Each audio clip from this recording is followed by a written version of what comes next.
This is the Fan Morning Show with KB, JB, and Jeff. Turner drives to the wing, pitches it to the top. Beautiful ball movement with Siakam from the top. A touch pass into the near corner, and Neesmith hit a three. Halliburton near corner drives the baseline, hooks it back up top.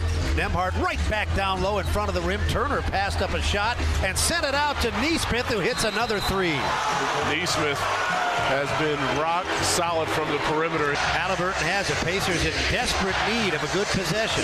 Halliburton bouncing right corner. Mathurin there, and he hit a big three. Halliburton, left sideline, moving to his left, back to his right. He steps inside of Wade, goes high glass down the right side and puts it in. 7 seconds to go. Ball knocked away from Siakam. He's 30 feet away. He drives right down the middle. Kick to the corner. Turner beat the clock and hit a three as the third quarter comes to a close. Halliburton, right hand, left, back to the right, now the left, a retreating three. That is a shot that you can make maybe once in 10 times. That was terrific. Jerome swings to Strus, and Strus had his three blocked by Halliburton again. Turner caught the ball in the lane. Boy, Halliburton has made some plays. Yes, he has. Halliburton's on the logo. Off the Turner screen. At the edge of the arc, 7 to shoot. Inside the arc, pulls up, right wing, leans in, and gently scoops it off the glass. We weathered the storm. I mean, they're the number one team in the conference. They got an unbelievable crowd, so they got into it, and they were, willing their way back into the game. We just had to find a way to grow the lead, and I thought we did it by getting stops, getting out running, and just playing Pacer basketball. We had an exceptionally good shot-making night. We were a bit fortunate. Some of those were late clock up against it. Let's keep rolling. Let's keep rolling. One down. 3 more to go. Yeah! Come on and check yourself before you wreck yourself. It's another Victory Monday here at 93.5 and 107.5 The Fan. Just like we all predicted, the Pacers going to go in there, lay it down, take care of business, put Cleveland on their back foot right away, although Darius Garland being out was a big factor. Kevin Bowen, exactly the way you drew it up, right? Boy, you can't script a much better Sunday than that. Rick Carlisle thought spot on there. Just a shot-making game by just a slew of guys. So balanced, got the game, played at the pace you wanted it to. You punched first. You responded every time Cleveland made those runs. And then we talked a little bit late last week about it. Can you put real playoff pressure on Cleveland? I thought you did late in that game. Actually, you were down 1 there. I thought Neesmith had a great hustle play to get back on Mitchell. And you finished from there. You made all the plays in the final 5-6 minutes of that game. Yeah, certainly. No Garland. You have a 3-point shooting night like that. You do need to steal that one, but it's another thing to go ahead and handle business, and the Pacers certainly did that emphatically. And for a third straight Tuesday, we'll talk to Rick Carlisle after a playoff win coming up. I'm digging that. And James Boyd, one thing that was interesting about that game, the Pacers had the double-digit lead in the second half. Cleveland comes back. They took a brief lead, but a minute or two later, the Pacers were back up by 4. And you thought, I don't know about you, but I felt like, okay, they've weathered this storm. Now it's on. Let's go. Yeah, but at the same time, I mean, can we not skip over the smothered chicken? Smothered chicken by Mathurin. I save it for you. Oh, my goodness. Please give me some smothered chicken on that one. I thought that certainly was one of the plays of the game. And seriously, when you're trying to get back into it, he gets that huge block. If DeAndre Hunter makes that layup, I mean, their crowd's into it. They're getting the momentum. So I thought they were just play after play when they went on runs to get back in it, and the Pacers just had just enough to respond every time. And, again, we talked about it last week. Halliburton has to be one of the best players in the world, not just a borderline all-star. And yesterday he was. He's the best player on the floor, 22-13, and I believe, one turnover, and that might have been one at the end for the shot clock violation when they had the game in hand. But overall, a great performance, and certainly when you have to win when you shoot 19 from 36 from 3. If you don't win that game, that one stings a lot. So you get one on the road, and now you got to get greedy. It's shooting. It's pace. Cleveland all of a sudden has multiple injury questions to answer before game 2. And, Kevin, you always just want to go in and get the split, but when you get that first one, now it's time to get greedy, right? Yeah, you are playing with house money on Tuesday night. Yeah, sure. You obviously want to, especially if the Garland thing is going to linger at all. I'm curious kind of Cleveland's approach with Garland. I thought people were really not acknowledging the Garland injury enough late last week. Even Rick Carlisle pregame was like, yeah, he's probably going to play. I'm like, Kenny Atkinson has been super non-committal all week long. And Darius Garland there are some Cleveland people that think he's just as good as Donovan Mitchell this season. Again, for those that don't watch Cleveland, maybe enough. So, was there any thought from the Cavs of like, we'll wait for the first loss before we play Garland? that's probably not the most. That's probably not thinking they want out publicly. But was there any of that? Well, now you've beat them, and in between game 1 and game 2 is just 48 hours. In between game 2 and game 3, that's 72 hours. So. Would they have thought, hey, let's try and get game 1, and then if all of a sudden we don't get game 2, that's fine. Garland will have sat for another week. Now do they feel the need to play them at all? But, again, to shoot it like that away from home, that was so many times in the playoffs, I think you can get this. The Bucks had one of these in game 3 against the Pacers. You get these outlier shooting nights in your own building. You very rarely get them away from home, and both sides of it. The Pacers had one of their best shooting nights of the year. Cleveland had one of their worst shooting nights of the year. And so for that to happen on the road in game 1 is pretty wild. And, I know Mark clipped it up there at the start. The Turner 3 to end the third quarter. I'd throw in the Mathurin 3 late third quarter as well. You were down 4. That was a very kind of clunky possession that Mathurin was able to hit one from the corner. Those are just those moments on the road. James brings up Benedict's, block as well. Sometimes things can snowball. Especially when you're playing on the road, and for those guys to stop those individual runs. Mathurin, again, when they were down 4, Turner gave them the lead to start the fourth quarter. Those are some, I think, sneaky plays that deserve mention. Also yesterday on WIBC, we heard the first Fever game, the preseason game of the year, here on The Fan on Saturday afternoon. They beat the Washington Mystics, coming from behind yesterday. No trouble, as you would expect, against the Brazilian national team. Caitlin Clark gets a huge ovation back at Carver Hawkeye Arena. Someone wrote this morning the decibel level was 117 when they went on that 8-0 run there, and she hit a big 3, James. She's just different.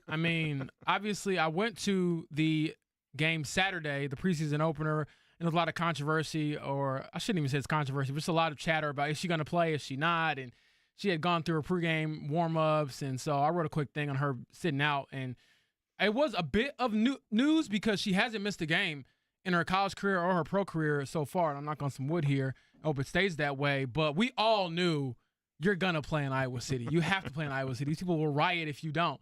And so I believe Scott Agnes reported that it was 14,998. And I made a joke on Twitter like, man, just find 2 folding chairs, give Ethan $15K to watch Caitlin. But she's an awesome player. You saw, what that team can sort of do. Obviously, they'll face different competition. But I think she's going to be firmly in the MVP conversation. They're going to be in the title conversation all year. They haven't shied away from it at all. And that season will start up here, I believe, in about 12 days, if I'm not mistaken. I know they start on a Saturday at home against the Chicago Sky. So I believe only one more preseason game and then the real thing after that. Yeah, and they were asked, I thought this was a really cool moment too, KB. At the end of that game, if you were watching it on TV, obviously they're going to interview Caitlin Clark at Iowa, right? That's what they're going to do. Holly Rose doing the interview. The entire team came and got in the shot and stood behind her, and they were happy, and they were high-fiving, and they were giving Caitlin, it looks like a really tight team that genuinely likes one another, heading into what Caitlin Clark was asked by Holly Rowe, what do you guys expect this year? And she just said championship, and they were all behind her. I like that starting off a season. Does it translate to wins and losses in and of itself? I don't know, but I like a team that likes playing for each other. I do like that. Yeah, well, there are a lot of new faces, and certainly I think they realize full well what the expectation is. Every time Caitlin's been asked that, it is a one-word answer of championship. I thought Sophie Cunningham, I watched a good part of that Saturday. I thought she was really good in that game. And just in general now, I'm just ready for May 17th. I don't know. At times yesterday, I was like, did they pick up these Brazilian girls out of a local YMCA? Is this really their national team? I'm like, is this the competition right here? But nonetheless, they'll have one more preseason game coming up on Saturday, and then a week from Saturday is when things get real. But, they have a load of talent. Stephanie White has said it. She's been a part of a lot of WNBA teams, and she says this is the most talented team, and I think you've seen the early signs. I know Saturday was much more of a struggle for them, but life with and without Caitlin Clark is probably pretty obvious when you watch that. Kelsey Mitchell really struggled from the floor. DeWanna Bonner really struggled from the floor. We forget at times Caitlin is not only one of the best scorers, but also is the point guard. And getting, she's Tyrese Halliburton, maybe even on steroids, honestly, with her impact, even with all that talent around her. Yeah, it's funny because after they kind of struggled and got past the Mystics in overtime, you read social media and people are kind of losing their minds, like, oh my gosh, are they going to be good this year? What is Stephanie White doing? And I'm like, they don't have one of the best players in the world that's how it looks when they don't have that person. And so obviously you have to be smart too. You know, she told us she's dealing with some left leg tightness. I don't know exactly what that means. Is it a hamstring? Is it a quad? Whatever the case may be, they have to be very smart about that. And keep in mind also, the WNBA is going to 44 games this year, which is the most in league history. So you want to make sure that you're, respecting her body and making sure that she's not overdoing it. So got back out there, I believe, when it mattered most in that sort of homecoming for herself. And then on top of that, to Jeff's point, at the end of the game, it was like the 92 Olympics with Michael Jordan, the Dream Team, where she's out there signing the other team's jerseys. And it honestly just reinforces for me how big of a deal she is. Like, Caitlin Clark is on that Michael Jordan, LeBron James, Steph Curry, Kobe Bryant level of fame that we just never seen before in the WNBA. All right, coming up in a moment, we'll tell you more about the Pacers Game 1 win in Cleveland, all the other things that happened over the weekend. Talking about a dominant performance in sports. Kevin knows what I'm talking about. We'll give you the details next as we continue on 93.5 and 107.5 The Fan.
down. Brought to you by Butler Bulldogs Basketball. 2025-26 season tickets are on sale now. Registration for iconic Hinkle Fieldhouse premium seats runs through May 31st. Don't miss Hinkle Magic. Visit butlersports.com/buy tickets. The Indiana Pacers lead the Cleveland Cavaliers 1-0 in their best-of-7 second-round series in the NBA's Eastern Conference, thanks to a 121-112 victory, James Boyd, over the Cavs in Cleveland on a Sunday matinee game last night. Yes, I picked the Cavs in 6, and Twitter was quick to remind me, like, you want to keep that pick? You sticking with them? And I'm like, look, man, I'm not against the Pacers winning, but we'll see how the rest of this series shakes out. But certainly an impressive victory. Shot the ball very, very well, and I thought Tyrese Halliburton was the best player on the floor, and that will need to continue for the Pacers to close this thing out. But obviously just one game so far. Big thoughts on that Game 1 win, Kevin Bowen? Boy, the three-point line, you could probably just go there. I mean, you're plus 30 from behind the arc. That is insane, especially away from home. Yeah, to throw it one more on Halliburton. How about his defense late? Like, that's worthy of John. All-NBA.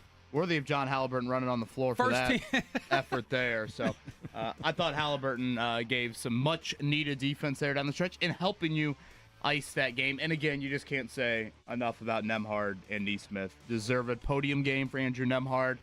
His shooting in the postseason. I mean, his defense, I feel like, is kind of a given, but the shooting is just, this guy's like a 28% three-point shooter in the regular season. Now he's over 50 here in the playoffs, and I thought Nesmith was once again outstanding. So without Garland, that type of shooting night, you need it. Yes, thank you, Aaron Nesmith, on that audio. Mark Dykton, thank you. Game 1 to the Pacers, and now 7 o'clock coming up on Tuesday. 53% from both the field. That included three-point field goal percentage, 52.8, just below that for three. They were 14 of 15 from the free throw line. You're going to win a lot of games in the NBA when you just don't miss shots. Yeah, I mean, I'm watching the game, and the way they started shooting the three ball, I'm like, wow, that is certainly a way to win. And again, it was not just one person. I felt like a lot of people got involved, and obviously we talked about a few of those threes, and one of them biggest being the Miles Turner three right before the end of the third quarter. Elsewhere in the NBA, it was a Game 7 in Houston, and the old vets schooling the young rooks yesterday. Steph Curry, Draymond Green, Jimmy Butler, a 103-89 victory over the Rockets. Buddy Hield love. Come on now, throw in Buddy Hield. 33 points. Where did that come from, Kevin Bowen? Buddy, 33, 9 threes for him. I love me some Buddy Hield. So great to see the Warriors advance there. 6 versus 7 now. That's a matchup you'll get out west. The T-Wolves against the Warriors. They said it last night at the end of the game. 3rd time in league history we've had 6 versus 7 in the conference semifinals. We're not used to upsets there. So that will be a fun series. It's been pretty chalky elsewhere, but certainly a little upset action, I guess, in the bottom of the West bracket, if you will. Yeah, and tonight the Celtics will host the Knicks to start that Eastern Conference second-round series. The Nuggets will play at Oklahoma City at 9:30. They just destroyed, demolished, undressed the Clippers in Game 7 in Denver on Saturday. Yeah, remind me to never pick the Clippers in the Game 7 ever again. I mean, I got fully hyped on the Kawhi Leonard comeback train, but then I forgot that his teammate is James Harden. In those moments, he usually folds. Major League Baseball yesterday, the Cincinnati Reds, they scored a run. Not enough, though. The Washington Nationals got them by a 4-1 count. And then look at that smile on Mark's face. Look at! I saw that little quiver of a smile. Don't smile too broadly. The Reds' one run was one run more than the Cubs scored yesterday in a 4-0 shutout loss in Milwaukee. Still 1, 2 out of 3, right? Take your wins where you can, Mark. That's right. The Indianapolis Indians lose to the Omaha Storm Chasers by a score of 8-1 in Omaha yesterday. They will be off today to travel. The Reds will play in Atlanta, and the Cubs start a home series against the San Francisco Giants. Barber Motors Park Sports over the weekend. Alex Palou just doing his thing. 16-second victory yesterday. Death taxes Palou, buddy of mine, was texting and saying, it's got some Max Verstappen feels to it. That's pretty high praise, but I don't think he's wrong. Without Palou has started the season, absolutely absurd. Shout out to Rinus VK, Christian Lundgaard, a couple guys on new teams with some impressive runs yesterday. But, man, it's wild to say it with May here. And, again, we'll have the Grand Prix coming up this Saturday. Alex Pillow is in a different world, right? It's some Tiger Woods 2000 type stuff with Alex Pillow here to start the season. Been just dominant. And Joey Logano wins NASCAR yesterday at Texas Motor Speedway. Got a victory over Ross Chastain. Anything else you want to throw in? Yes, I would. Yeah. I know we're not the hockey show, Dude, but last night's Game 7 between the Winnipeg Jets and the St. Louis Blues was the greatest hockey Game 7 I have ever seen in my life. St. Louis had a 3-1 lead with 2 minutes left in regulation. The Winnipeg Jets tied it with 1.6 seconds left in regulation, ended up winning it in double overtime. I stayed up late. I watched it. It was outstanding. That's where I flipped over after Pacer action there. If you have Blues fans in your office, give them the day off. Oh, they are sick. Give them the day off. I feel like the whole, Game 7, it's one of the greatest hockey games I've seen. I feel like we almost say that annually when it comes to the hockey playoffs. It's like each and every year there is a Game 7 that is absolutely terrific theater, terrific drama. And Mark or somebody on a Monday or someone's like, that is one of the best, sporting events of the year. I feel like hockey just always delivers in the playoffs, particularly those Game 7s. So unlike the NBA, some entertainment from the NHL Game 7s. I rewound the game and I said, Ashley, you need to watch this last 3 minutes of regulation, because she's like, what? It's a 2-goal lead. What's going on? And then she's like, wait, how did they tie it? And I'm like, they did not only tied it, they won it. But the fact that they 2 scored seconds to with go. 1.6 left was unbelievable. Yeah. And to do it at home, I saw the whiteout, fans are going crazy. Cole Perfetti, I believe is his name, tied it up late, and then Adam Lowry to close it out in double OT. So crazy game. One of my friends texted me and told me to turn it on and watch it. And obviously being a sucker for moments, I was thinking to myself, man, that is certainly an environment I would have loved to be in if I were a JETS Jets fan. Because trust me, if I was a Blues fan, leaving that game, sickness. Yeah, and I'm happy for all of you. I'm excited for all of you. The Stanley Cup playoffs officially died in my house on Saturday evening when the Avalanche blew a 2-0 third period lead. Also in Game 7. Also in Game 7. Yes. Why you got to go there? Just lost your voice. Why? I know. I was nervous about it. I felt like you were hitting puberty there. He said died, and I was like, brother, you better stay alive on air. No, the Pacers the only thing that kept me alive over the weekend. Sovereignty was our horse winning the Derby. Unfortunately, no money made in the Bowen household. Oh, I had Sovereignty. That was nice. Oh, so you went against Dick Girardi, our guest on Friday. I threw a dart. I threw a $10 dart, and I hit it. So I was there you go. That's not bad. I told you my buddy Jim, who follows horse racing religiously, he had 3 of the top 4 in a box. He did okay on the Saturday afternoon. So there you go. Journalism gets the second place to Sovereignty, but they both brought some money back. All right, coming up in a minute, we'll go headlong into the Pacers' Game 1 win in Cleveland and get you ready to go for Game 2 as well. But we got a lot to discuss and break down for Game 1. We'll do it next at 93.5 and 107.5 The Fan.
You're listening to the Fan Morning Show on Sports Radio 93.5 and 107.5 The Fan.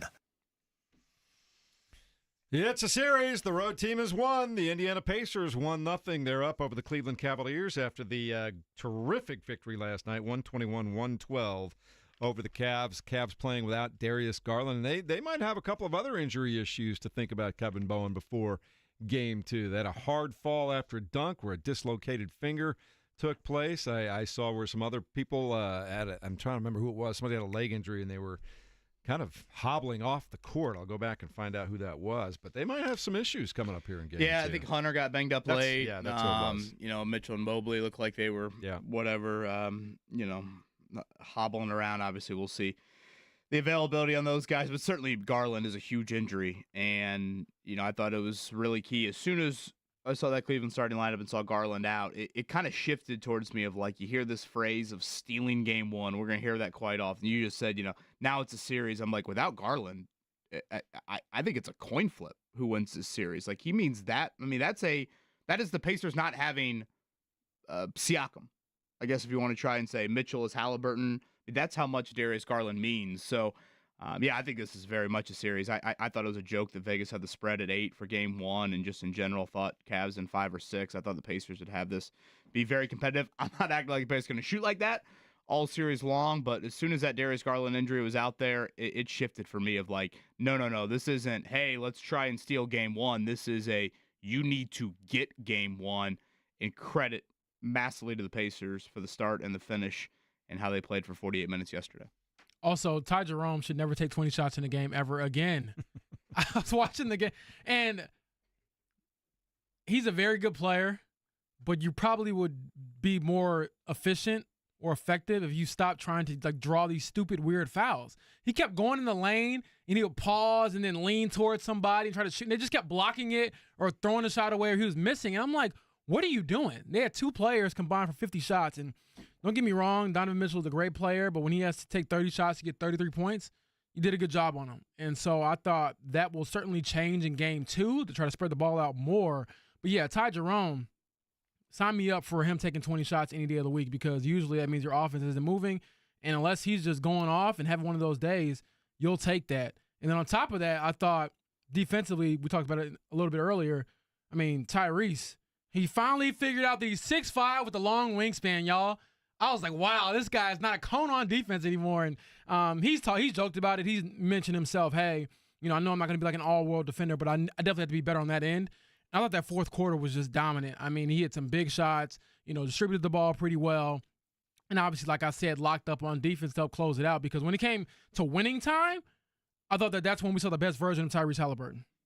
The other thing I thought was really interesting last night that the Pacers seemed to do defensively is they were just not going to let Donovan Mitchell kill them from the outside.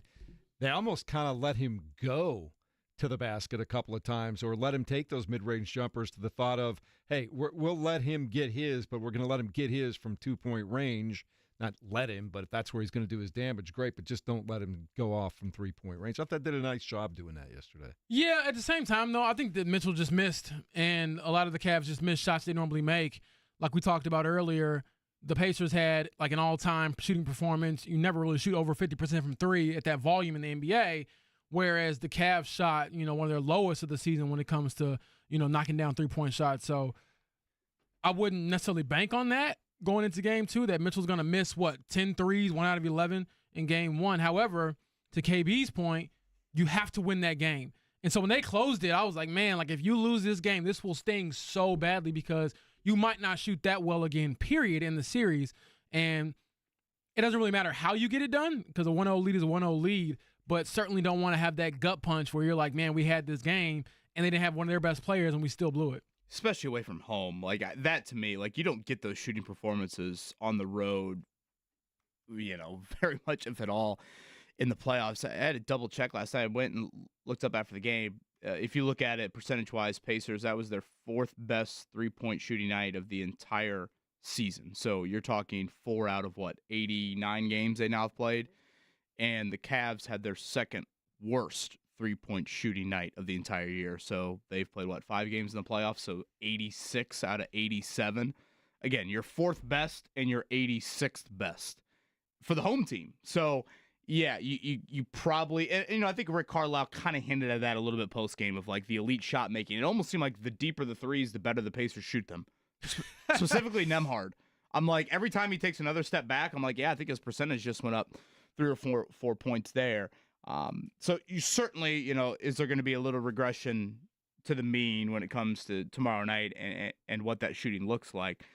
But still, just because that, stat might not be as big of an outlier, you would hope the Pacers don't give up 70 points in the paint tomorrow night. I mean, that was obviously a huge part of Cleveland. You ever seen a team hanging around have 70 like that? points in the paint and 70 lose, is a Kevin? huge number. And lose. Yeah. I mean, if you look at their 3-point shooting, I guess it speaks to some of that.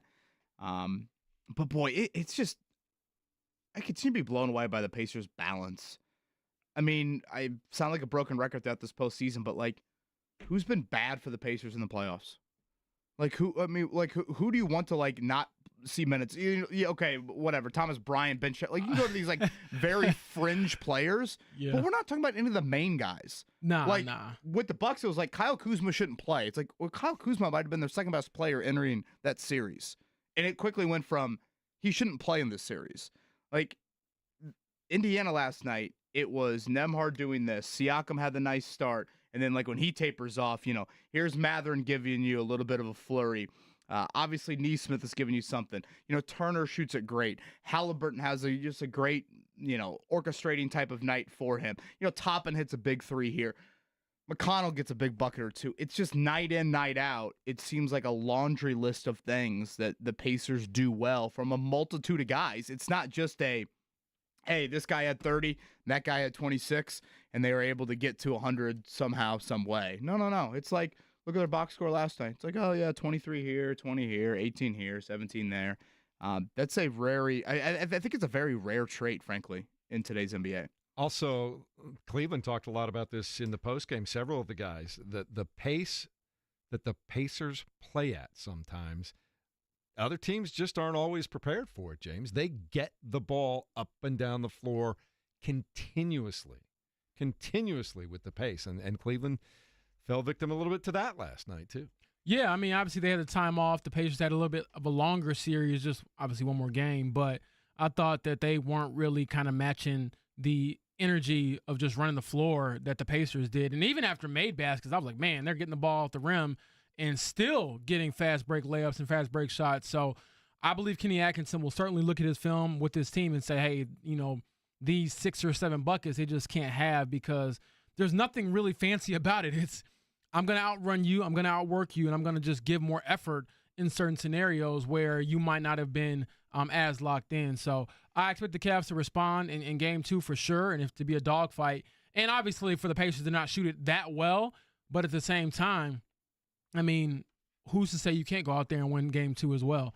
It'll take another huge performance. And, again, hats off to Halliburton because every single time I'm like, man, where is he? What's going on? I look up and, well, another 20 and 10. Like, we shouldn't take that for granted.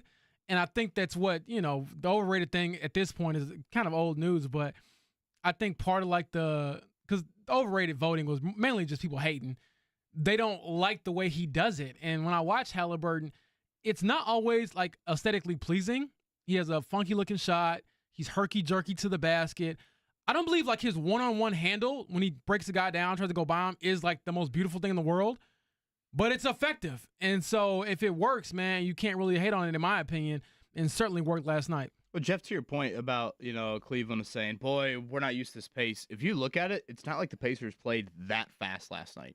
I mean, if you look at the Pacers season, they actually play at a much faster pace. So that's where we start transitioning to game 2. It's like, all right, water will probably find its level shooting-wise. Either Cleveland will shoot it much better and or the Pacers won't shoot it as well as they did. Okay, that's fine. Advantage Cleveland in that area.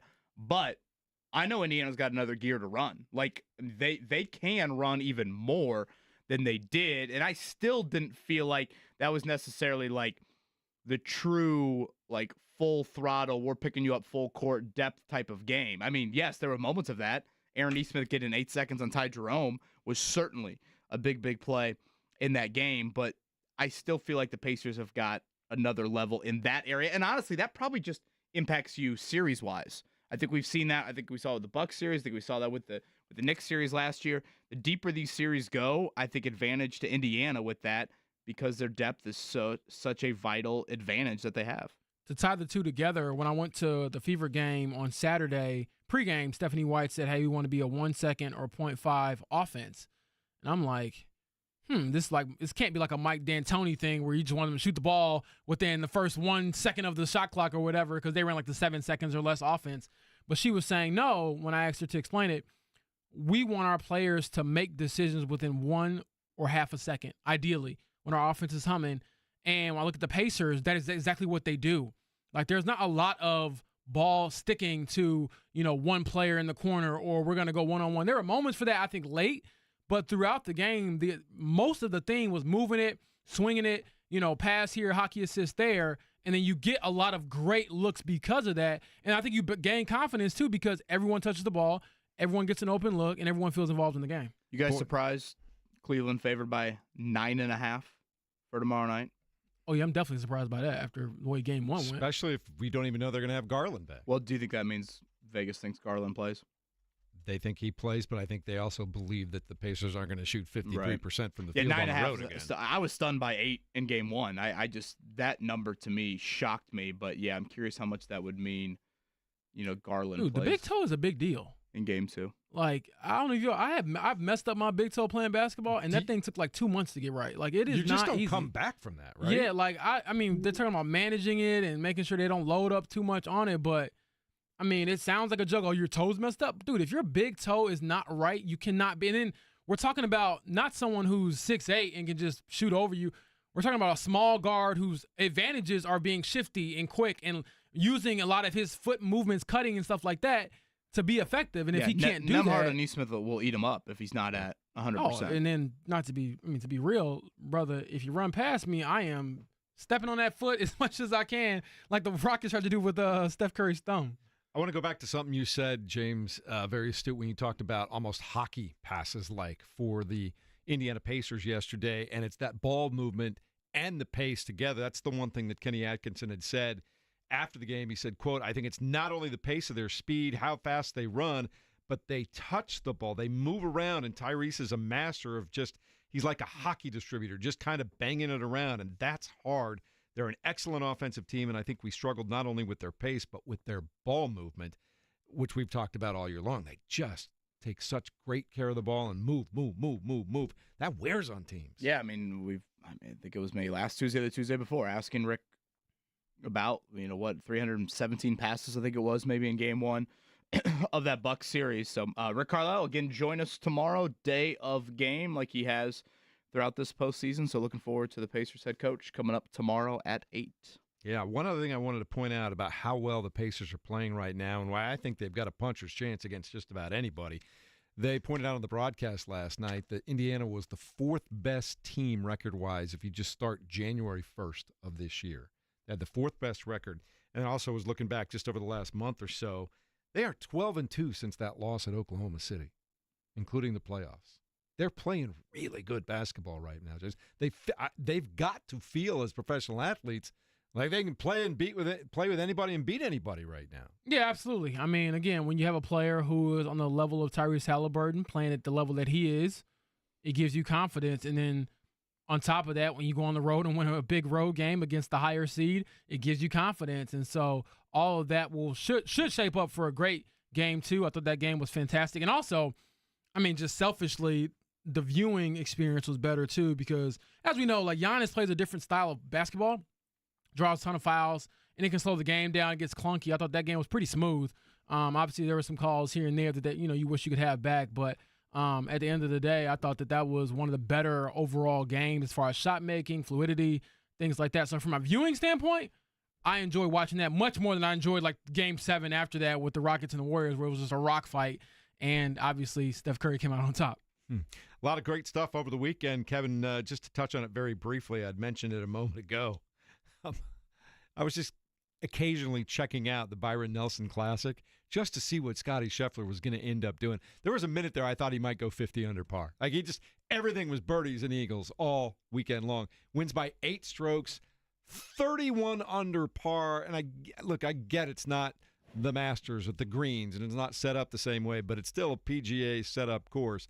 31 under par is no joke, man. I don't know that I've seen many of that. No joke, and if we talk golf for any longer, we'll probably lose every listener. No, so just for a second, I wanted to point shout that out out as we Scotty transition. Scheffler, and boy, he was hitting birdies like the Pacers were hitting threes last night. Is that our transition back to the Pacers? I just wanted to take a quick break because Adam Schenk, shout out to Purdue's own 5th place at the PGA Tour event. There you go. I wanted to point that out because if there is a similarity, we saw some things. We talked about Alex Palou winning there too. When athletes, getting back to what I was saying, are kind of in that flow, it just everything seems to work out for them right now. Obviously, Scotty yesterday, Alex Palou, but I wanted to bring it back to the Pacers, James, and even drill down further on what I'd said a moment ago. I think right now they feel like they can beat anybody, anywhere, anytime. I think they feel you should that way. at this point. I mean, if you don't, get off my team. Also, do you think you can measure how much dog somebody has? Because how much dog does Aaron Nesmith have? That dude is incredible. I don't know who has more, him or Nemhard. I mean, seriously. There's got to be a blood test you can do. Seriously. Because the dude, Can I you feel pee like, on a fire hydrant in a well? Because I feel like Aaron Nesmith never gets tired. He is never afraid of sacrificing his body. He will always make the big threes. He's clutch when it comes to the free throws late. Didn't have to see much of it yesterday. But again, I mean, when you're talking about value and contracts, man, that dude's dog level is crazy. And then on top of that, he might have the best contract in the league as far as just player and value. I think we broke that down Thursday or Friday, again, and just to keep it into our own little bubble. TJ McConnell makes more money than Aaron Nesmith.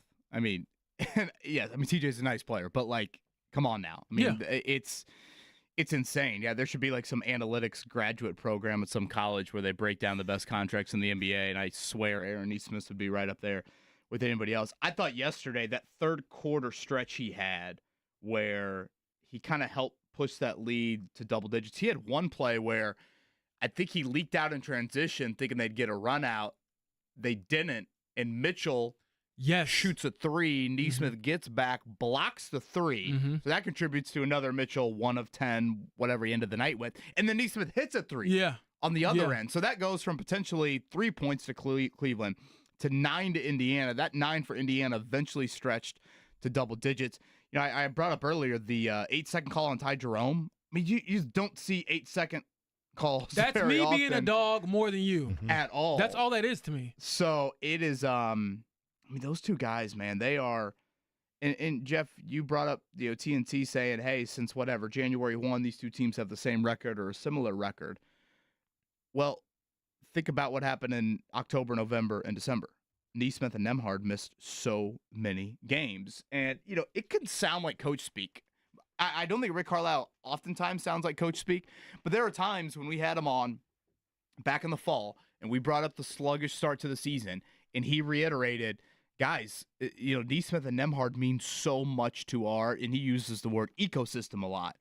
And it's funny, when he said that stuff, I'm sure there were some people that kind of did an eye roll, but I think he is right. I mean, those two guys are so critical. Nemhard as an extra ball handler and as a guy that obviously does a lot on the defensive end of the floor, but certainly can take a little bit of a load off of Tyrese. And then Nesmith, he's the closest thing you have to kind of that 3-and-D sort of player for you. Those guys mean so much. And when, Siakam has a night last night where efficiently, what was he, he couldn't have been very good, 5 of 12, 5 of 14, something like that. The first couple, and then he got kind of going a little bit. Yeah, but not like your all-star Siakam night. You still are able to, win a game going away because of those two. So, boy, contractually, I know Nemhard got the raise, but man, him and Nesmith, they are certainly giving you a ton of return on investment. Man, a lot of fun. In fact, if we take it back even farther, I was looking at this during the break. Since they played those back-to-back games back in December, late December, right after Christmas against Boston, they lost the first one, won the second one. Since that loss to Boston, 39-16 in the NBA. Not bad. That's really an impressive record right there. That's certainly not doing bad. Work, man.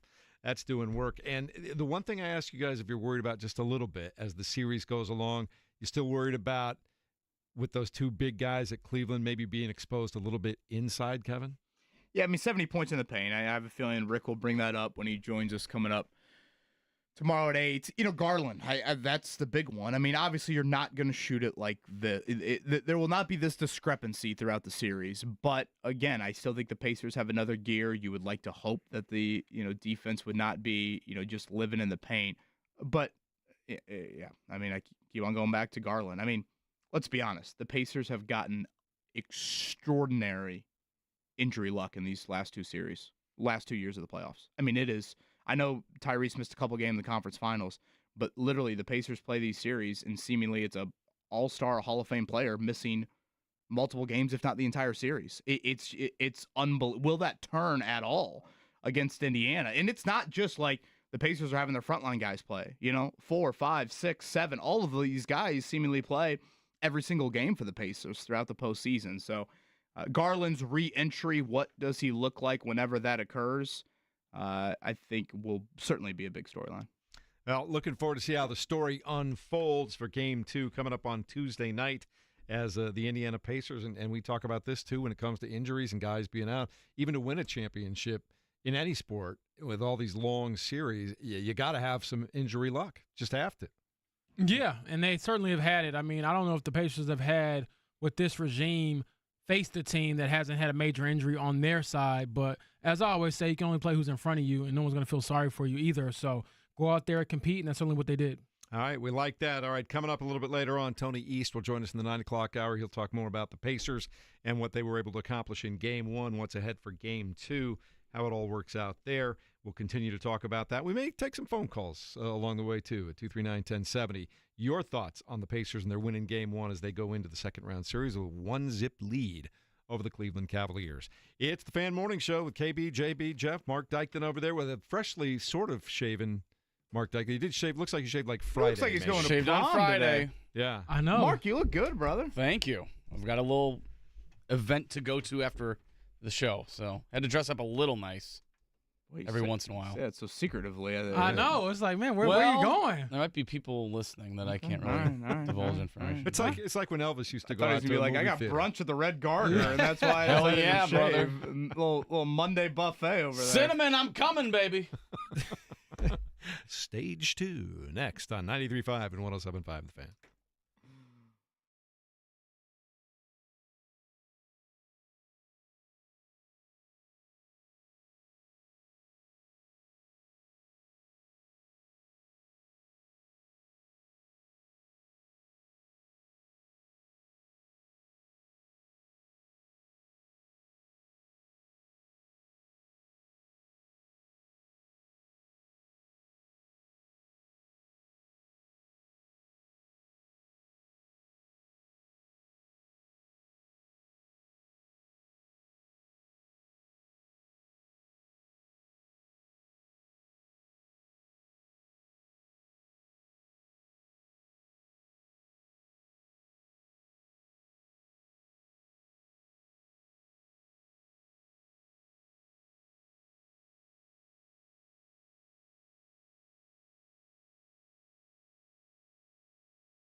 This is the Fan Morning Show with KB, JB, and Jeff. Turner drives to the wing, pitches it to the top. Beautiful ball movement with Siakam from the top. A touch pass into the near corner, and Neesmith hit a three. Halliburton near corner, drives the baseline, hooks it back up top.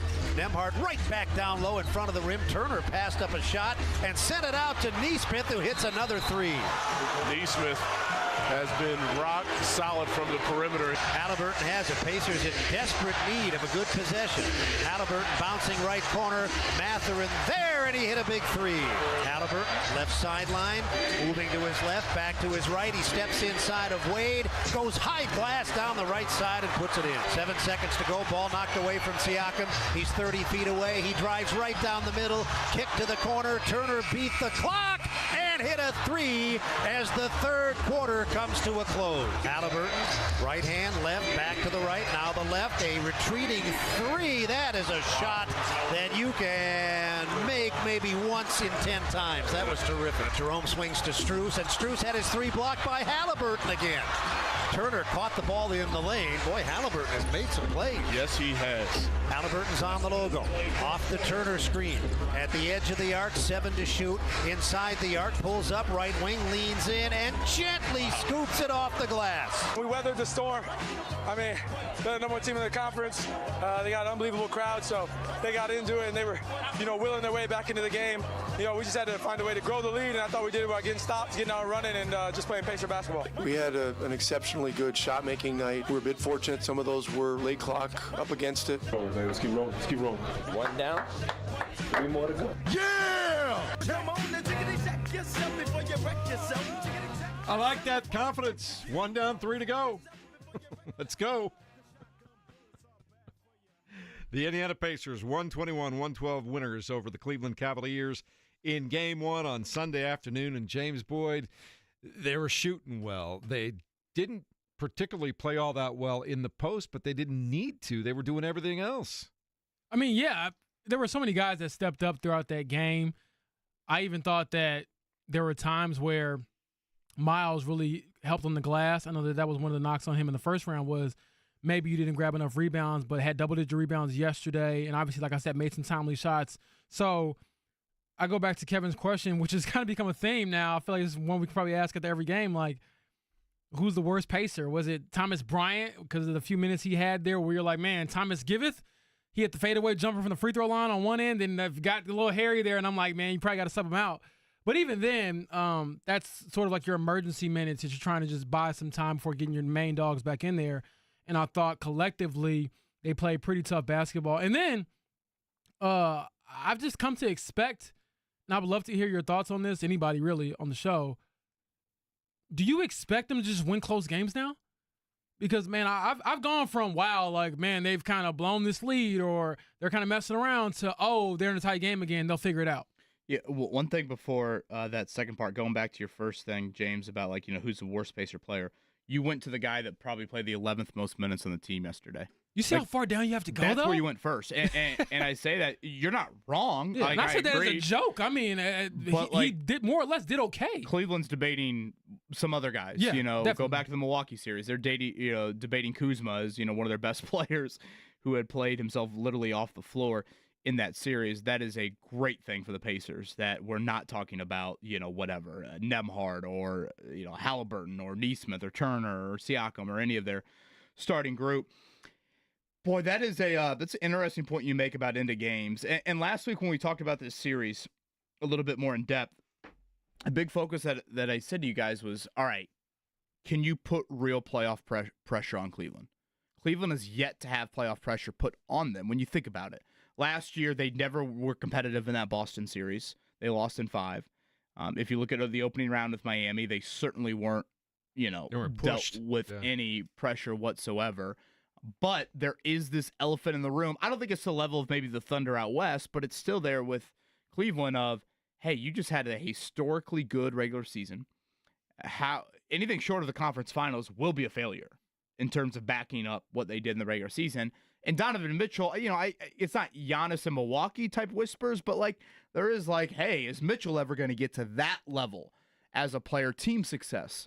Why? So I thought when that game started and you obviously punched them early And then when it got to kind of the fourth quarter, and I think about 6-7 minutes to go in the game, either Cleveland had the lead or it was tied, I kind of thought, boy, this is exactly where you would want them if you were Indiana. Without Garland in the final 6 minutes, they didn't experience this in the Miami series. The Pacers experienced that at different points in the Bucks series. Who shows up? And if you just watch the final 6 minutes of that game, the Pacers dominated on both ends of the floor.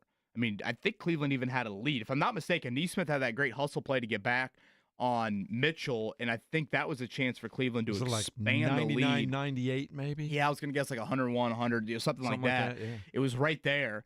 And from then on, I just thought Indiana made all of the critical plays, and it never got to a point where, boy, here are the Cavs fans bringing fake energy, and they're acting like they're back in it. So, yeah, James, to your point, specifically this series, my mind might change, if it's Boston in the conference finals. But if we just want to live in the present, I think given where Cleveland is at right now, they have much more of a piano on their back. And, boy, Indiana over the last 2 months, yeah, I mean, in so many ways, they've won these games crazily. Last night, they didn't even need that. They just simply made the plays in the final handful of minutes. I like, too, they had a little sound from the timeout huddle for the Pacers where Tyrese Halliburton, to your point about having been there and experienced some of this, certainly last year, Cavs never really being there. Halliburton's over there going, hey, that wasn't their last punch. They're going to come again, so we got to be ready for that punch. We got to be ready to counterpunch. We have got to get this going.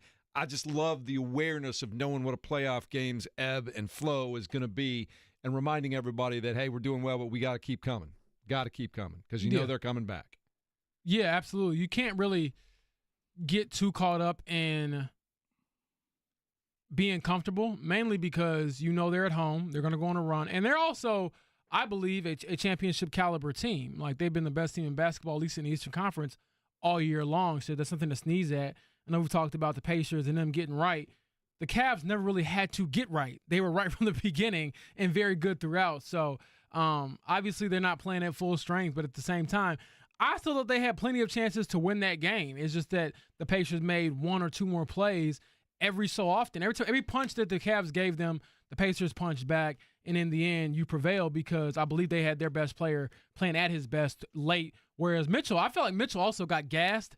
There were times where, like, he kept getting downhill to score, and they couldn't stop him at the rim at all, but you could tell he was kind of feeling it after a while, and they were just thinking, like, can we take him out of the game at this point? Because it took him out, I believe, towards the end of the third quarter, and he was really gassed, and the Pacers just kind of stepped on him a little bit while he was out. And I just wonder if they can even afford to maybe, like, do they have to think about the rotations differently if Garland isn't there, and how you can kind of stagger minutes and keep your guy fresh? Because I thought that he was kind of gassed late. Yeah, I think that sequence you're talking about, James, late third, early fourth, both Halliburton and Mitchell were on the bench, but Siakam's out there with the bench versus who's out there with Cleveland's bench. You know, Garland obviously would be, I would assume they would stagger if Garland was healthy. And I thought Mark did a great job, per usual, on the re-entry here that he's played throughout the show so far. And I'm really glad he included those 2 threes in the third quarter. I thought the Benedict Mathurin 3, when you were down 4, and the Miles Turner 3 at the end of the third quarter, I thought those were 2 huge, huge shots. We talk so much about end of games and final few minutes, and it's the 2-minute report. Well, it's a 2-minute report for the fourth quarter. It's not the 2-minute report at any other juncture of the game. We overanalyze, I think, so much of these end-of-game situations. You forget, like, if Mathurin, just play this out. If Mathurin doesn't hit a corner 3 when you're down 4 and Cleveland comes down the other end and they stretch it to 6 or 7, now does Carlisle take a timeout? Now does he think, oh boy, I don't know if I can sit Halliburton here. Now I've got to put Halliburton, back in. Just those little things. Even Turner's 3 to end the fourth quarter, or to end the third quarter. I mean, that is a big shot to give you the lead. It's that deflating, the possession's going nowhere. Turner has great poise in the corner. Siakam had great poise, knowing that he still could kick it out to Miles. I mean, those shots are just big time away from home. So, Mark, good work in putting those in the intro, because I thought those were huge, huge plays. Well, I thought those were also just gut punches to the crowd, too, where the crowd was starting to feel it, and the second those shots fell, they're like, oh, we're not there yet. We still haven't gotten there. They call it Cavalanche, which I think if I was a Cavs fan, I'd like it, but I'm not a Cavs fan, so I think it sounds stupid. You didn't allow the Cavalanche to occur. Oh, yuck. Again, if I was a fan of the Cavs, I'd probably be, running around saying Cavalanche all the time. but I'm not. So I think it sounds absolutely idiotic. But like those shots, they just kind of stymie things, and they just keep everything, at bay here. They don't let Cleveland get it going there, and I thought those are two huge shots. You'll talk about the bench for the Pacers, too. I thought Obi Toppin gave them some nice minutes last night. Certainly. Did you see the steal he got? And I thought for a second, if you try to East Bay this, and East Bay means to go through the legs and dunk it, and you miss, I'm going to jump through this TV screen. He goes left-handed on that? He went up, it was a very basic dunk for Obi Toppin levels. I'm going to just take the two, brother, because I could just tell there's a split second there where it's in his brain, like, I should do something crazy, and I'm like, just get the points. But if we talk about things that maybe Cleveland should do differently, Cavalanche, get rid of that. That's horrible. Number 2, the shirts were awful. Be the Diff, I think, was like their shirt with DIFF on it. And I'm like, I know a lot of people make fun of yes, sir. That sucked. But Be the Diff, what are we doing here? That is horrible. I'm like, you should get the AI shirts, on back order and get them for game 2, please. I got a little nervous when I saw Diff too. I was like, is that spelling something differently? Exactly. Here? I'm like, that was trash. That made me a bit uneasy. Now, the Pacers win 121-112. They have a 1-0 advantage of the Cleveland Cavaliers, and I guess we all wait and see, JB, what's going to happen with the status of Darius Garland, and we see some of the bumps and bruises that Cleveland suffered in Game 1. Do those rear up and cause any problems for them, too? I think they'll be fine. At this point, everyone's a little bit banged up, and I don't know if there's going to be anybody on the injury report that you're necessarily concerned about outside of Garland. So suck it up, tape it up, and go out there and play, because no one's going to feel too sorry for you. But I expect them to be pretty much healthy outside of Garland. That's just the biggest thing. And, again, I also wonder what Rick Carlisle will say possibly tomorrow on air about his status, because, he sounded so confident, and 30 minutes later it's like, nah, wait a second, we're being serious. This dude can't go right now. And I just wonder if that is something that's going to linger throughout, and I would imagine it does, just throughout the rest of the postseason. If you got to deal with this toe thing, it's not something where you get better. I mean, you got to use your toe every day. You can't really rest it, right? So I don't know what they're going to do, but they are certainly up against it when it comes to seeing if he's available, whereas, as Kevin pointed out in the first hour, maybe you can, sit him in Game 2 for sure if you get Game 1. Now it's, kind of that iffy in between where you have to really figure out, is it worth it for him to try to go, or do you want him to have that full week off? Yeah, the only extra day in this series is between 2 and 3. Every other night there is a game, Sunday to Tuesday, goes Tuesday to Friday, Game 2 to Game 3, but everything else is just every other night. So, yeah, I don't want to speak for Cleveland, but I guess I will. I thought with sitting Garland, they thought to themselves, hey, if we can get Game 1, we can sit him 2 and get that full week of rest to Game 3, whereas now you've maybe almost forced their hand. And if he aggravates it, and Kenny Atkinson threw out the number like 50 to 60% last night. I mean, if that's a real number, I mean, Garland is a 6-foot guard, 6'2" guard. He needs that peak athleticism. This is not some Siakam guy that, hey, just throw it in the post. He's kind of methodical, doesn't rely maybe on crazy athleticism to be as effective as he is. No, he's an all-star talent because he has that burst. So, yeah, I think that's a huge deal. Of course, in Cleveland right now, they're probably just saying, there probably is a level of, hey, we won't shoot it that bad, and they won't shoot it that good. So, is that true? Is that something to where Vegas looks at that, and to the point we discussed in the 7 o'clock hour, a reason why they have the line at 9.5 for Game 2, which to me seems extremely, extremely high. It's the Fan Morning Show. KB, JB, and Jeff. Mark Dykton over there on the 1s and 2s. A big weekend of sports everywhere, but of course highlighted by the Pacers' victory in Game 1 over the Cleveland Cavaliers. And the other series now that gets started, JB, in the East is the Knicks against the Celtics. Do the Knicks, can they match up, or is it if Indiana found a way to get through Game 2, and there's a long way to go, are we just looking at the Celtics all over again? Do the Knicks have any shot in that series? I'm not giving them much of a shot.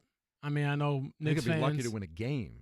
I mean, I believe they'll get a game, maybe even 2, but Boston, to me, is still the defending champion, still the better team overall, and so for the Knicks fans out there, like my dad, I'm sorry. I am hating on your chances of knocking them off, because they're just such a balanced team. We talk about the depth that the Pacers have, the depth that the Cavs have.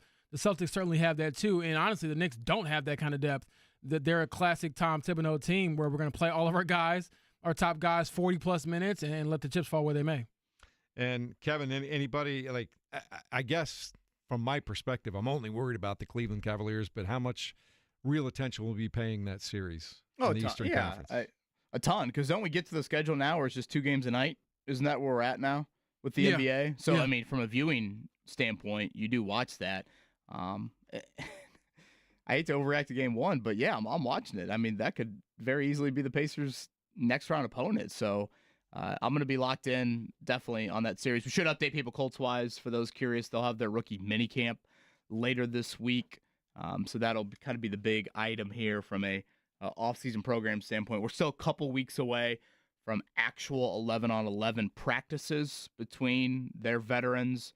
That OTA period will happen near the end of the month.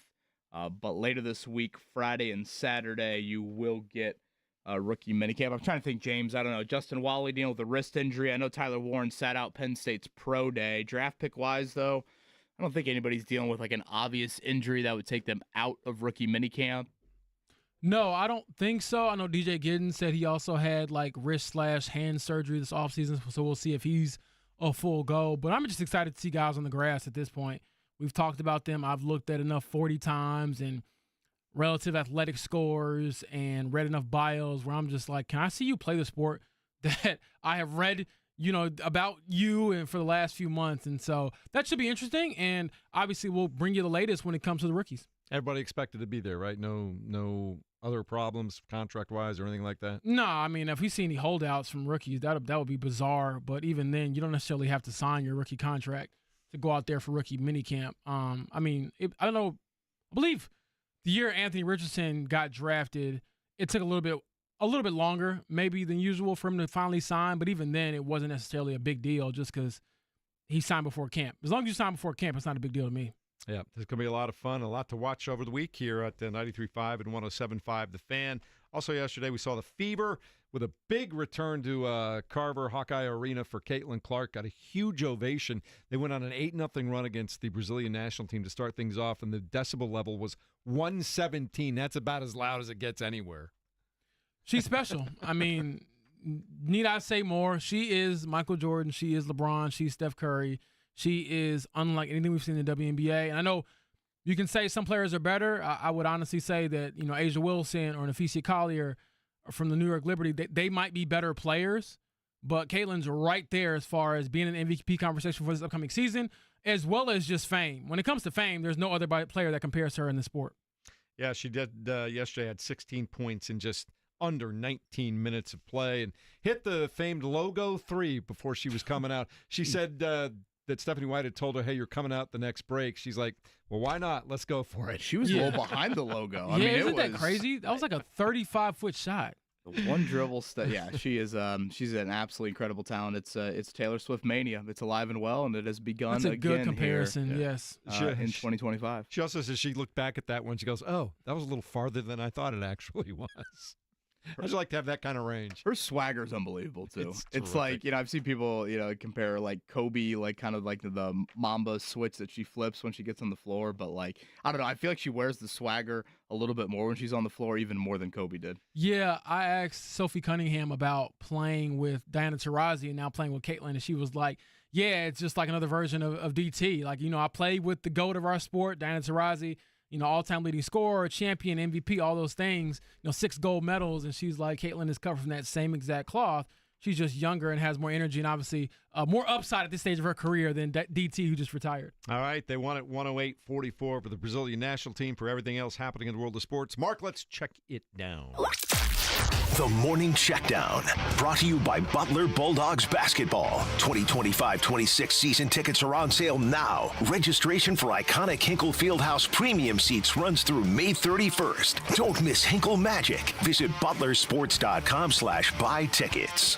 It's that time of year in the NBA. On to the second round of the playoffs, and the Pacers have a 1-0 advantage now over the Cleveland Cavaliers, 121-112. Andrew Nembhard scored 23 points. Tyrese Halliburton, 22 points, 13 assists. Pascal Siakam, Aaron Nesmith had 17 points apiece. And just the pace too high. This was crazy to me. We talked about it in the first hour. James Boyd, 70 points in the paint for the Cleveland Cavaliers, and the Pacers still won the game. Yeah, when you outscore the other team by 30 points from the three-point line, usually that leads to you winning. 53% from the field, 52.8% from three-point range for the Pacers. They were also 14 of 15 for the line.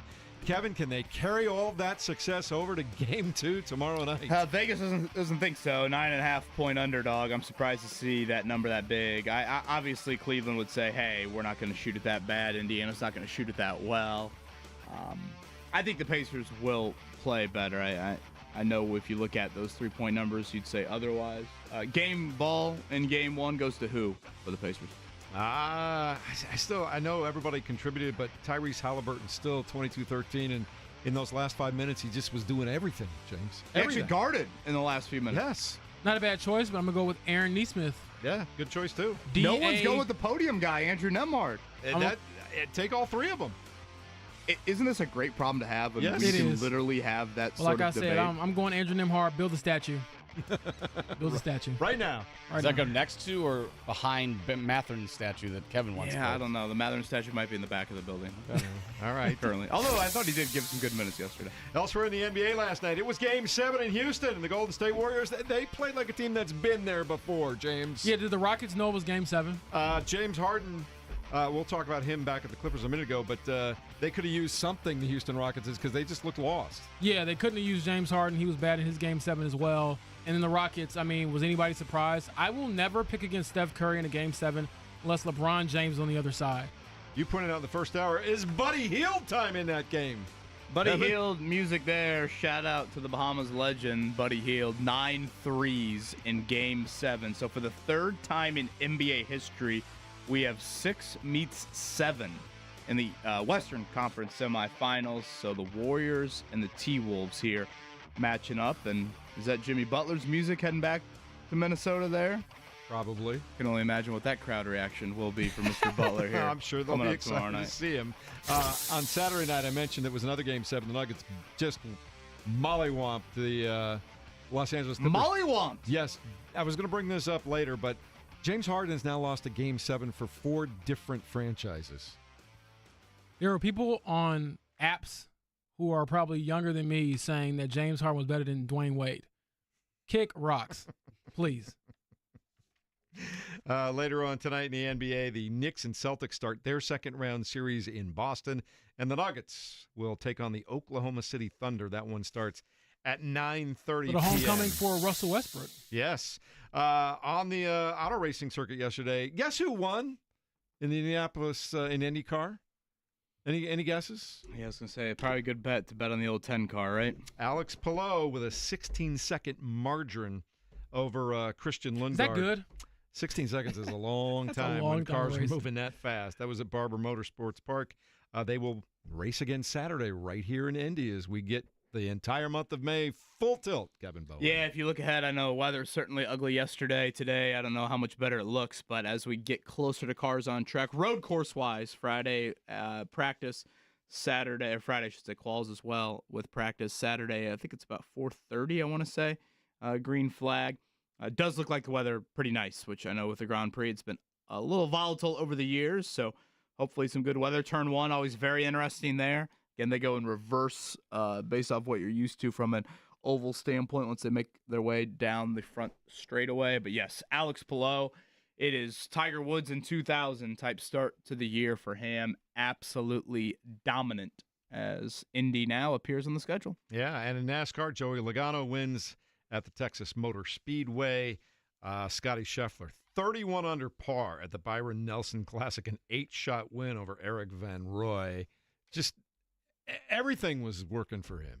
Indeed. Shout out to Adam Shank, Facade Farm in Vincennes. 5th place for the Purdue product there. Much needed week for him. It's always good to see a little local flavor up on the leaderboards. Major League Baseball yesterday, Brewers shut out the Cubs 4-0. The Reds lose 4-1 to the Washington Nationals. Later on today, the Cubs will start a series against San Francisco. That'll actually be this evening.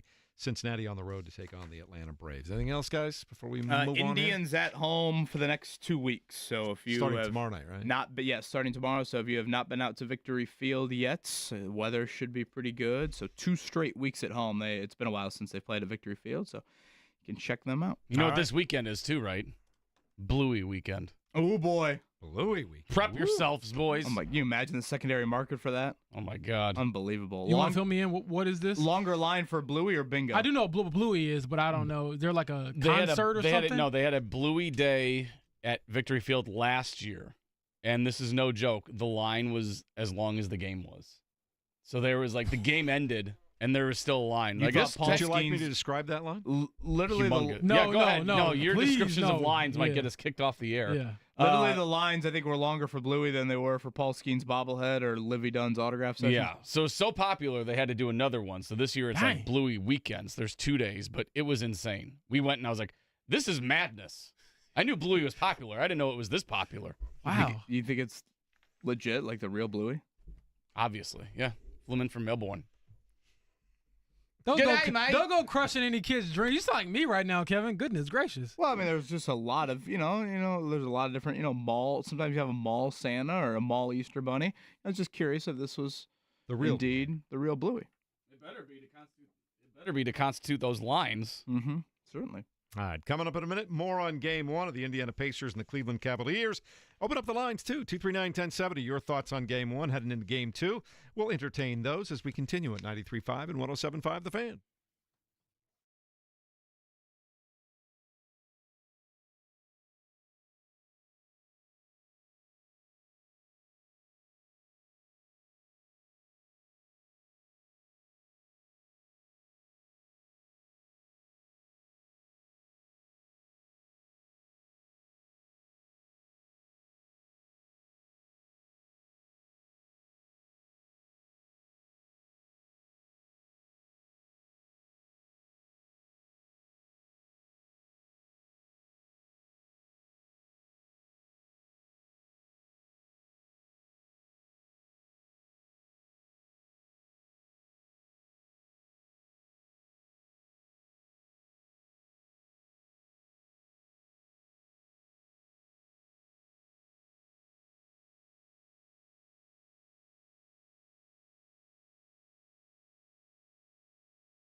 You're listening to the Fan Morning Show on Sports Radio 93.5 and 107.5 The Fan.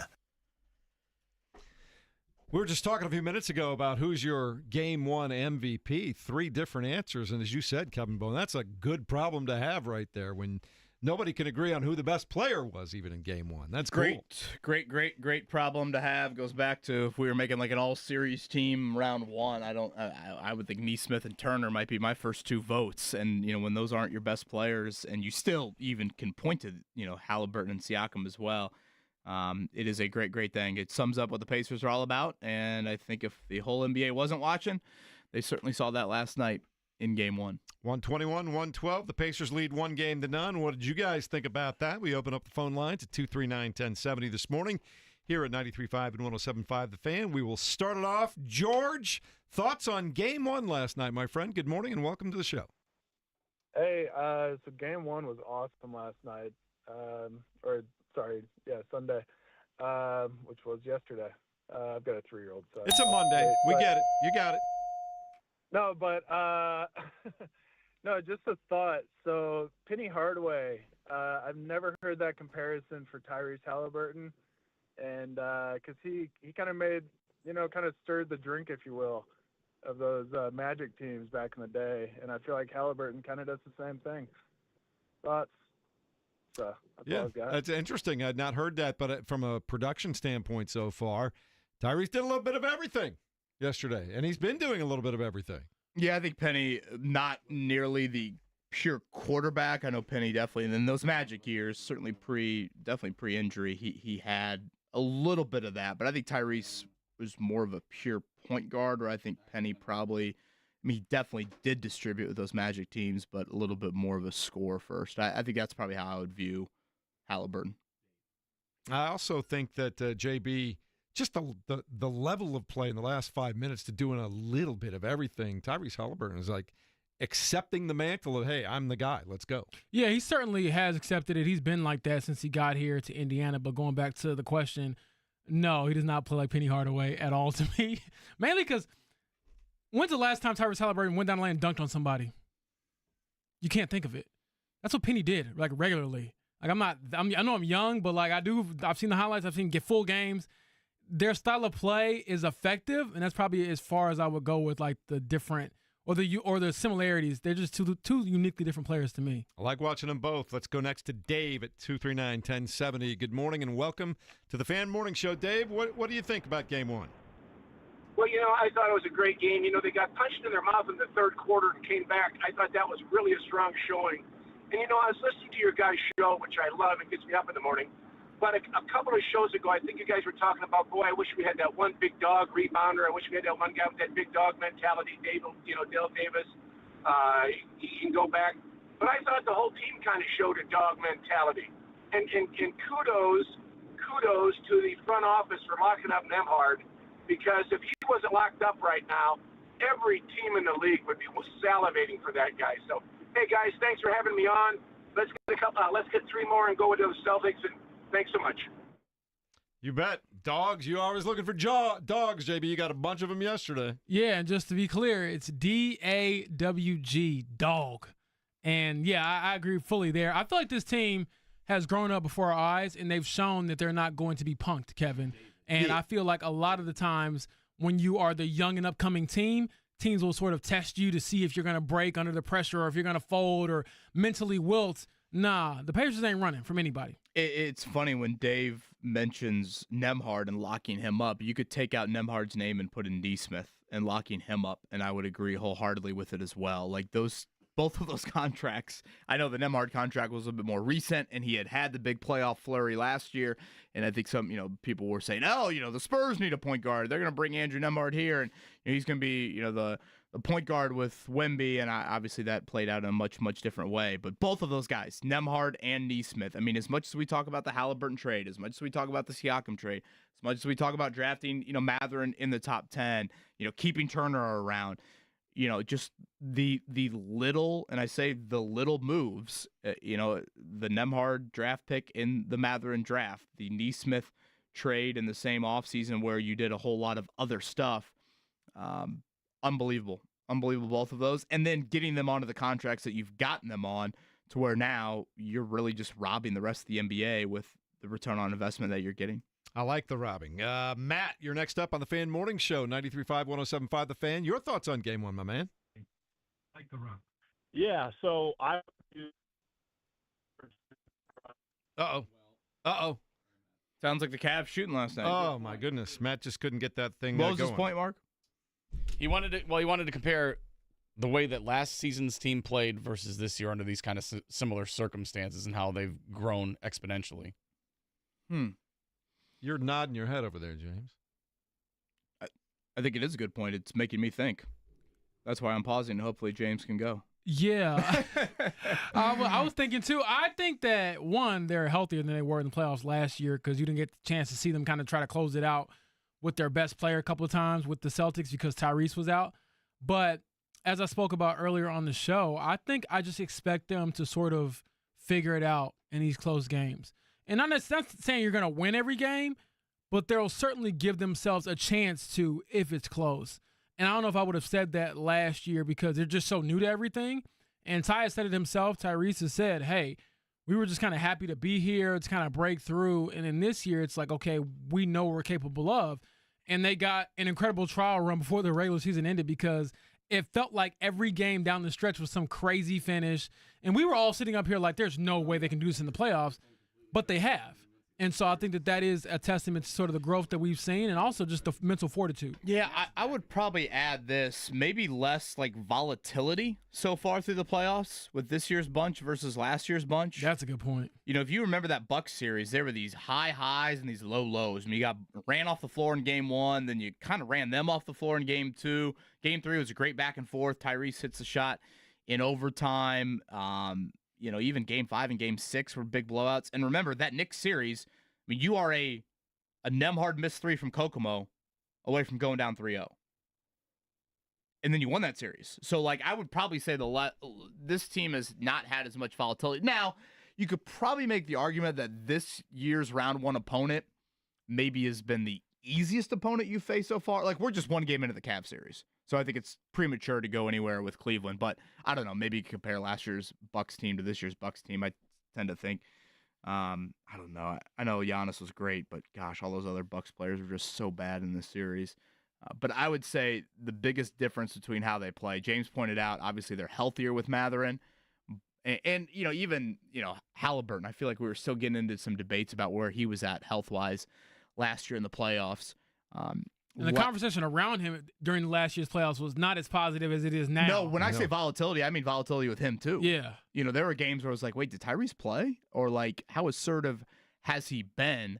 You haven't had that here so far at all. All right, we'll continue rolling along with this coming up in a moment here. It's the Fan Morning Show, 93.5, 107.5 The Fan, 239-1070, the number to call. Want to get your thoughts on last night and what's ahead for the series here on 93.5 and 107.5 The Fan.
You're listening to the Fan Morning Show on Sports Radio 93.5 and 107.5 The Fan.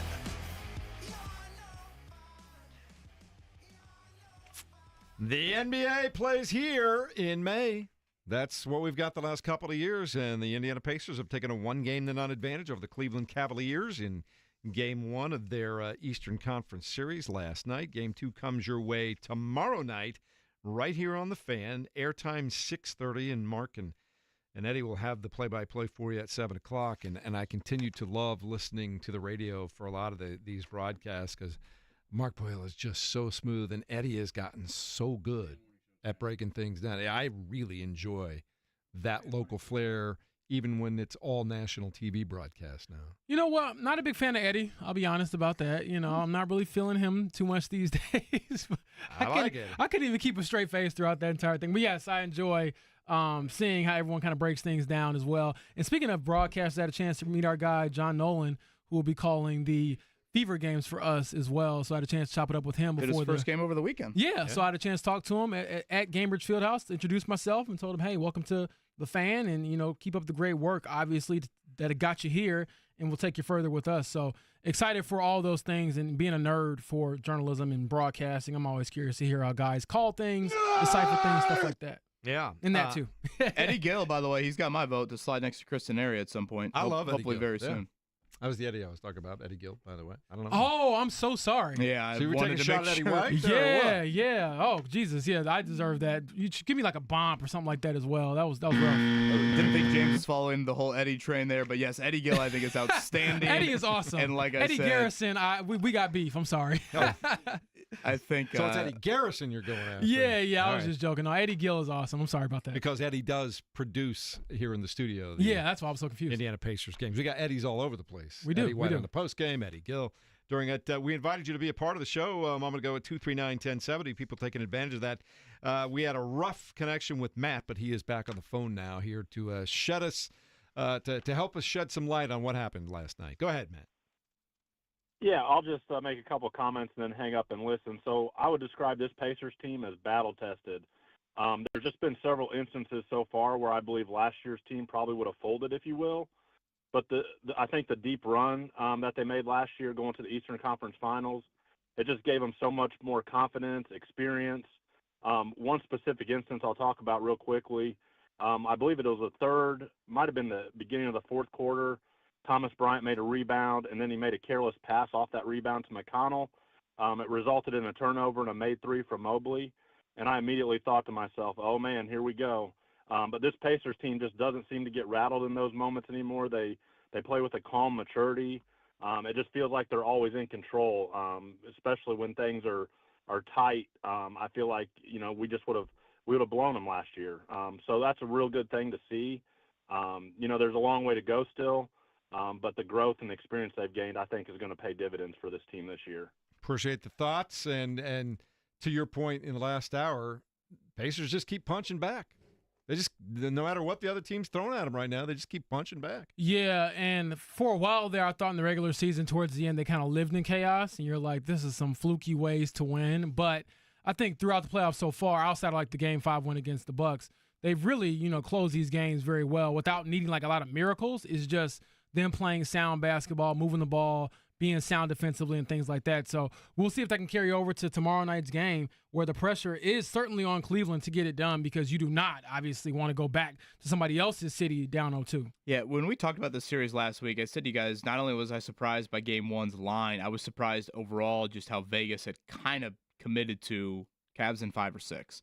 I definitely didn't think it'd be that easy at all for Cleveland, but I thought it was vital the Pacers put playoff pressure on Cleveland. And I think that's kind of what Matt was getting at. Like, the Pacers are playoff battle tested. They might not, you know, obviously their 82-game run was nowhere near what Cleveland's was. But in this sort of 4 games in a 7-game series, got to win 4 in a 7-game series, Indiana's been there, done that. And Cleveland has not at this level.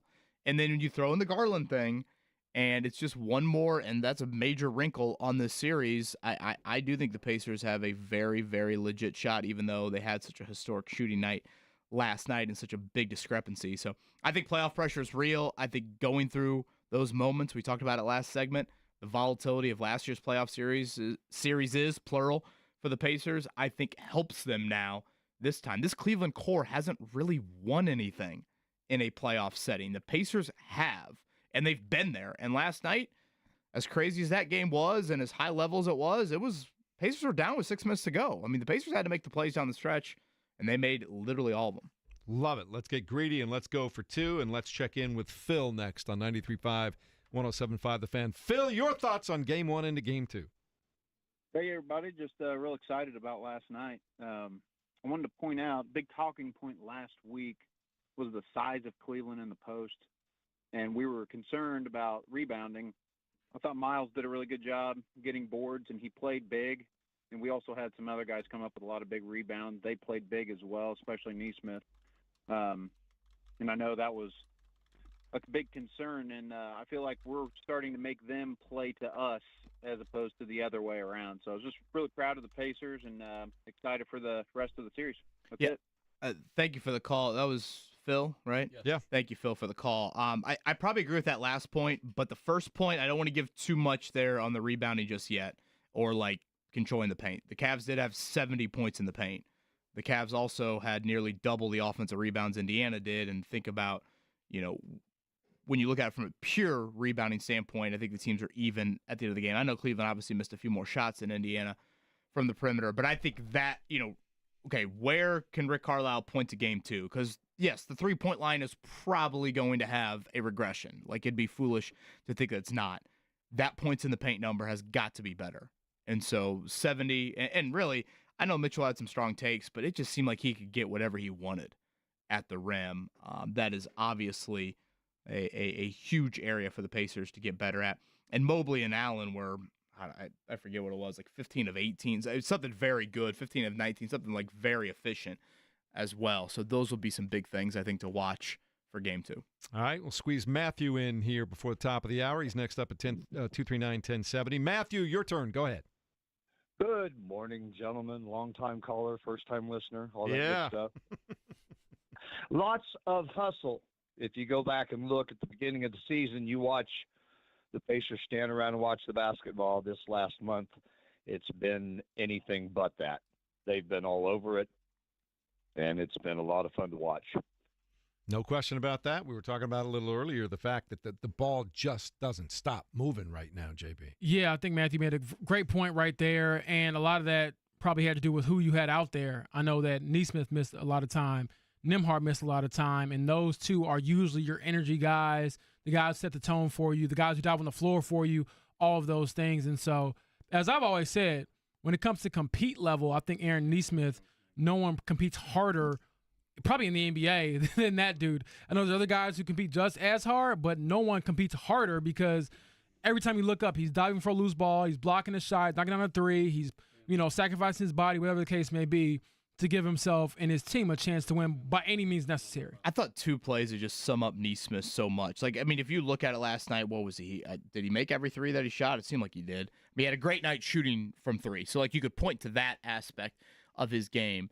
But his hustle to get back and block Mitchell on that three when he had already leaked out. How many guys in the NBA, they already leak out, and they're like, screw it, I'm not running back. I'm just staying down here. Nesmith gets back, gets the clean block on Mitchell. That was during the third quarter when you were, again, still kind of teetering. I think you were up like 5 or 6 at that point. Mitchell misses a three. Nesmith ironically comes down and hits one himself. And then him getting that 8-second call on Ty Jerome. Those plays in NBA games, McConnell steal in the backcourt, force an 8-second call. Those plays are so rare. I think they have such a huge impact on a game, a bigger than just a one-play moment. That's bigger than just a dead ball turnover to me. That is Ty Jerome is now looking, the Cavs bench is looking at Jerome like, what the, dude, what? And now, Nesmith's going to the Pacers bench, and they're going nuts on the Pacers bench. Those plays that he makes, and again, TJ McConnell has those moments in the backcourt as well. I think those are such big plays that have a 3, 4, 5 possession effect on the game. So it's just, I felt like I've done this a lot. It's just another hat tip to Nesmith. He's a dog. James Boyd, DAWG, and all caps lock 72, Times New Roman, bold that font, whatever you want to do. That is 24 exactly point print. how he plays. 72. 72. I'm not even. going 24. Woo. I'm going 72, right? I don't know. You could probably You gotta type in keep it on bigger the numbers. same line at the top of the page. He's a dog. He's an absolute dog. I love it. We'll do some more of this coming up later on in the hour. We got to take a quick break, but one more thing to your point, Kevin. Like that defensive play, it just lifts everybody up. It lifts you up offensively. It makes everybody else hustle just a little bit more. It makes everybody else be the guy that wants to make the next defensive play. It just does so many things in a big spot when somebody makes that defensive play like that, and I thought it was huge last night. We'll continue talking about Game 1 in a moment here. Tony East will join us in the next hour here to talk a little bit more about things from his perspective as we continue on 93.5 and 107.5 The Fan.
Show with KB, JB, and Jeff. Turner drives to the wing, pitches it to the top. Beautiful ball movement with Siakam from the top. A touch pass into the near corner, and Neesmith hit a three. Halliburton near corner drives the baseline, hooks it back up top. Nembhard right back down low in front of the rim. Turner passed up a shot and sent it out to Neesmith, who hits another three. Neesmith has been rock solid from the perimeter. Halliburton has it. Pacers in desperate need of a good possession. Halliburton bouncing right corner. Matherin there, and he hit a big three. Halliburton, left sideline, moving to his left, back to his right. He steps inside of Wade, goes high glass down the right side and puts it in. 7 seconds to go. Ball knocked away from Siakam. He's 30 feet away. He drives right down the middle. Kick to the corner. Turner beat the clock and hit a three as the third quarter comes to a close. Halliburton, right hand, left, back to the right, now the left, a retreating three. That is a shot that you can make maybe once in 10 times. That was terrific. Jerome swings to Strus, and Strus had his three blocked by Halliburton again. Turner caught the ball in the lane. Boy, Halliburton has made some plays. Yes, he has. Halliburton's on the logo. Off the Turner screen. At the edge of the arc, 7 to shoot. Inside the arc, pulls up, right wing, leans in, and gently scoops it off the glass. We weathered the storm. I mean, they're the number one team in the conference. They got an unbelievable crowd, so they got into it, and they were, willing their way back into the game. We just had to find a way to grow the lead, and I thought we did it by getting stops, getting out running, and just playing Pacer basketball. We had an exceptionally good shot-making night. We were a bit fortunate. Some of those were late clock up against it. Let's keep rolling. Let's keep rolling. One down. 3 more to go. Yeah! Come on and check yourself before you wreck yourself. One game to none. That's the bottom line. The Indiana Pacers with the lead over the Cleveland Cavaliers in the first game of the second round series of the Eastern Conference playoffs goes the way to the blue and gold. And they were not just in this game. They controlled it for most of it. When Cleveland came back, there was a little give and take for a few minutes there, and then Pacers finally took the lead at 102-101, and that was all she wrote, JB. Yeah, I just pictured John Halliburton at a hotel in Cleveland going crazy because his son had another great performance. What was it, 22 and 13 for Tyrese Halliburton? And, again, he just continues to remind people of what dominance can look like, and maybe not in the same fashion as other players, because that, to me, was a dominant performance, especially in the fourth quarter. I thought offensively he got him in all the right spots, made a couple of shots himself, and then defensively, first team all defense.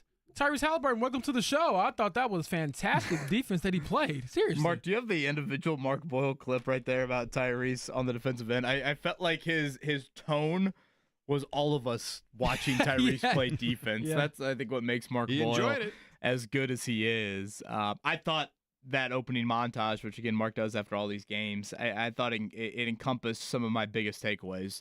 Matherin, Turner, threes in the third quarter. Don't forget about those shots. We focus so much on the end of the games, and my hand is raised. I mean, I speak for all of us and say we dissect the final couple minutes so much, but the Cleveland Cavaliers led with 6 minutes to go in the game, guys. I think we forget about that, and Halliburton made some huge plays defensively, but also when things started to leak oil a bit there in the third quarter, you had blown that 12-point lead. I mean, you had built that up to double digits, and it gotten really the entire other way. Matherin hits that three when you're down 4. Turner hits that three to end the third quarter. Just huge, huge plays. Pacers outscored the Cavaliers. Go ahead, Mark. Jerome swings to Strus, and Strus had his three blocked by Halliburton again. Turner caught the ball in the lane. Boy, Halliburton has made some plays. Yes, he has. There you go. Just you hear that tone, it's like, wait, Tyrese is making plays on that end of the floor? We're not used to that at all. By Halliburton, he knows how to play defense. Well, and James, you brought this up earlier in the show, and we did have the caller kind of comparing Tyrese to Penny Hardaway. And while I don't think stylistically it makes a whole lot of sense, one thing that I am struck by Halliburton, when you see him in person, James, the build to Penny Hardaway is a lot similar than I think maybe people realize. Like, I remember the first couple of interactions I had with Halliburton, I'm like, wow, he is not only taller than I thought, but he's very long. I mean, like, his wingspan, and that's something Rick Carlisle actually mentioned to us, when Dallas had all that interest in Tyrese during the draft. I know we're probably getting into some really nerdy draft comments here, but Carlisle was like, our analytics people thought that length would help him at the next level. And again, it sounds nerdy, but like, he does have to kind of make up for a lack of, I would say, just crazy athleticism. Well, how do you do that? I do think he sees the floor differently than other point guards with his height, and his length should help him on the defensive end. He's way too smart of a basketball player to be as big of a liability as he's been, because Rick will take him out into games on defense. And I think it's, I think that kind of humbles Tyrese a little bit. So big plays from him last night defensively. They outscored the Cavaliers 20-10 over the final 6 minutes after Cleveland had that last lead at 102-101. And I just also keep going back to the conversation we had in the last hour about who would you pick as the MVP for the Pacers, and we all had a different guy. But Andrew Nembhard, JB, just continues to show up in the playoffs. Yeah, do you want to, I guess, I'll throw it back to you real quick, Jeff. What were some of the plays that stood out to you from him late in that game? I think just the fact that he is so dependable. Like, he was playing defense like everybody was last night, and that picks everybody up, and that's great. But he's just becoming so dependable as the guy that can hit a shot that you really need right now. That is true. Like, just right now, you got to get at least a 2 or 3 to stop the tide or to turn things around or to put a team behind the 8 ball. He is a guy that you can count on now to take that shot. Yeah, and it feels like if he does a step back before it, like a dribble and step back of another foot, that's cash. There's no way he misses right wing one late that Yes. I was thinking about. When you just said that to Jeff, I thought of the right wing one where he took a step back. I'm like, dude, you might be out of bounds. Like, he had taken a step back. And when he does that, left or right wing, I swear his shooting percentage is like 80%. You know what's annoying about him if you're facing him? So, and I feel like he talks, certainly, like not maybe as demonstratively as like a Bobby Portis does, but he talks. On the floor, you're saying? Yes, on the floor. yes. Not to on his the floor. direct Not opponent. to the media Yeah. at all. No, to us, he's To his like direct talking opponent. to, a librarian. But he makes the shot, and he has that little smirk. He's got the perfect teeth and all that, perfect teeth. And he just goes back there and a little smirk. And I'm like, that would just annoy me. I would just want to hit that guy because, you shouldn't be able to be that handsome, hit these big shots on me, and go back on defense like it's nothing. And I think our listeners get a kick out of this. I was talking about this on Twitter yesterday. So I called my dad after the game. And he's obviously not watching many Pacers games. They don't get many of them up there where he lives in the Chicago area. But I'm like, you watch the game? He's like, yeah, man. The Pacers, man, that light-skinned dude, and that light-skinned boy, he can shoot that thing. And I'm like, you talking about Halliburton? He's like, no, the other one. They got 2 of them, the other one with the headband. And so he was a big fan of Halliburton as well as Nembhard, and he got a kick out of it. He was like, man, them light-skinned boys they got over there are some killers. And so, Nembhard, you do have a name. I reminded my dad of what your name is, but in the Boyd household back in Romeoville, it was the light-skinned boy, and they got it done yesterday with him. How about Nembhard, Neesmith, Matherin, 12 of 17 from 3?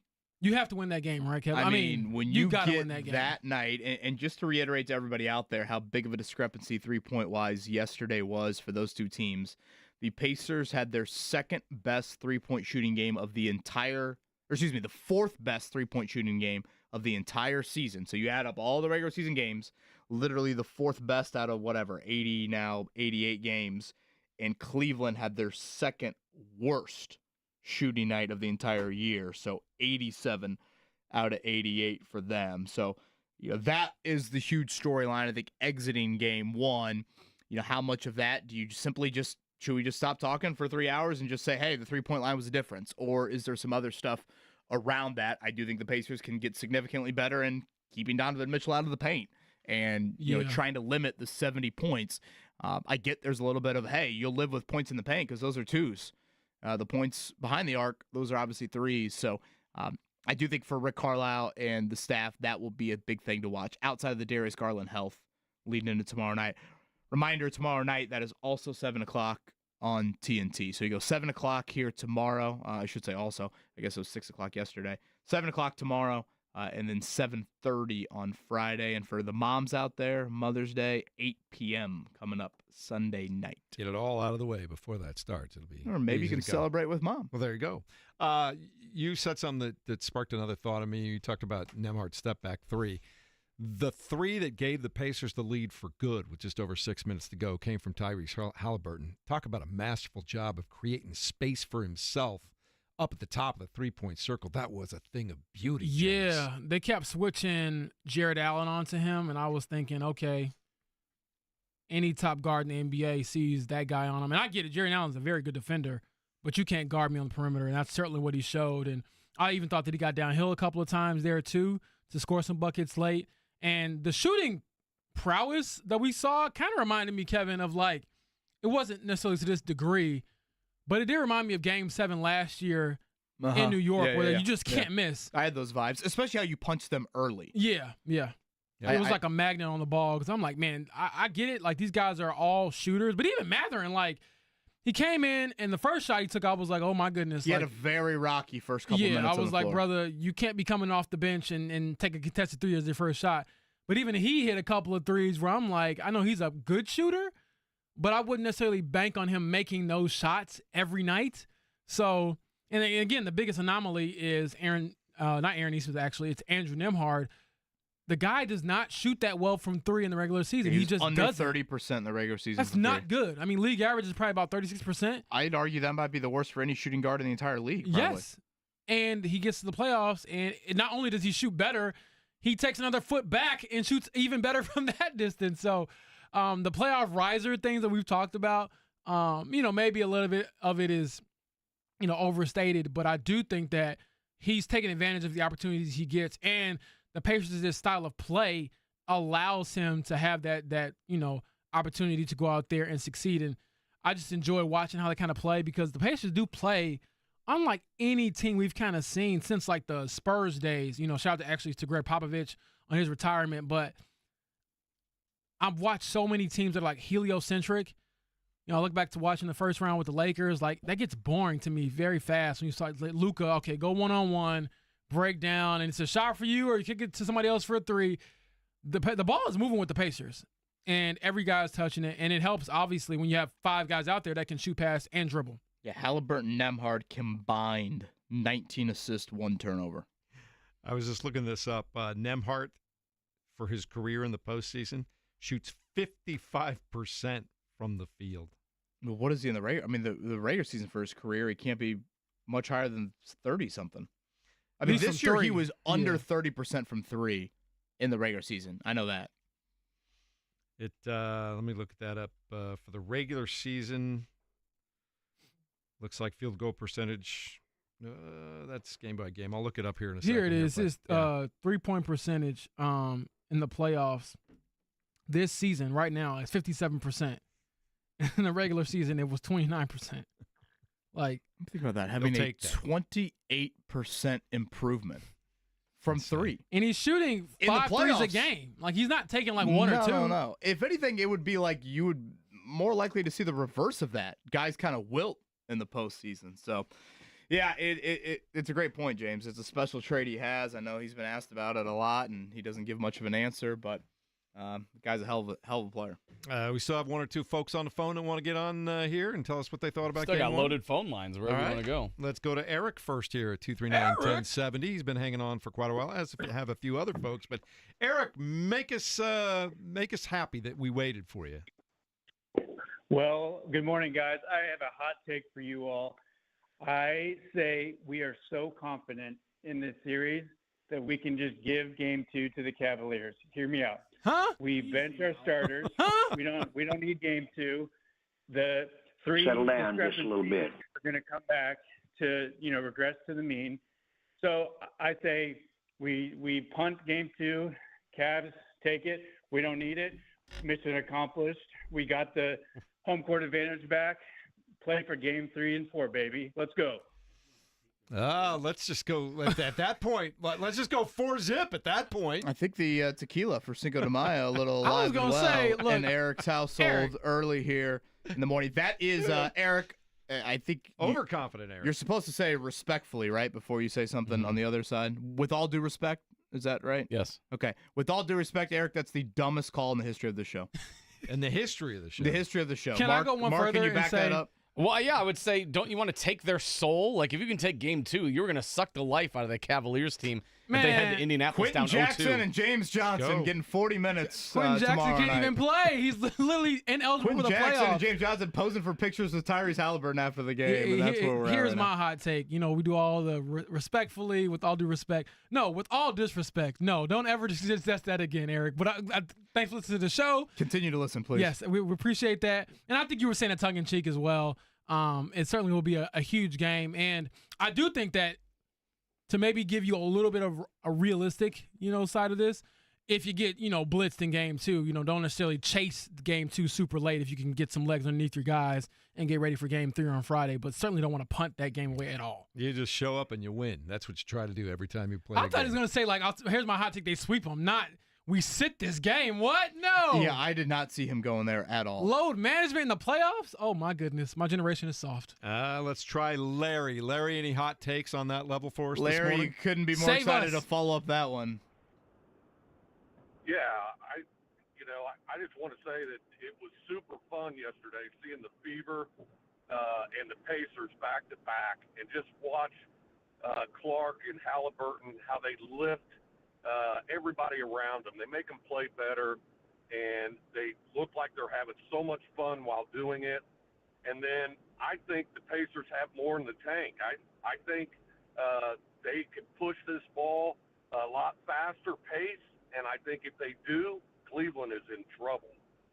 Larry, thank you for saving us on many levels with that. I think that last guy had a Cleveland phone number. He was hoping that they would punt game 2. I don't know what the hell that was. Mark, you got to screen these callers a little bit better. First off, I do think Tyrese and Caitlin play in a very similar way.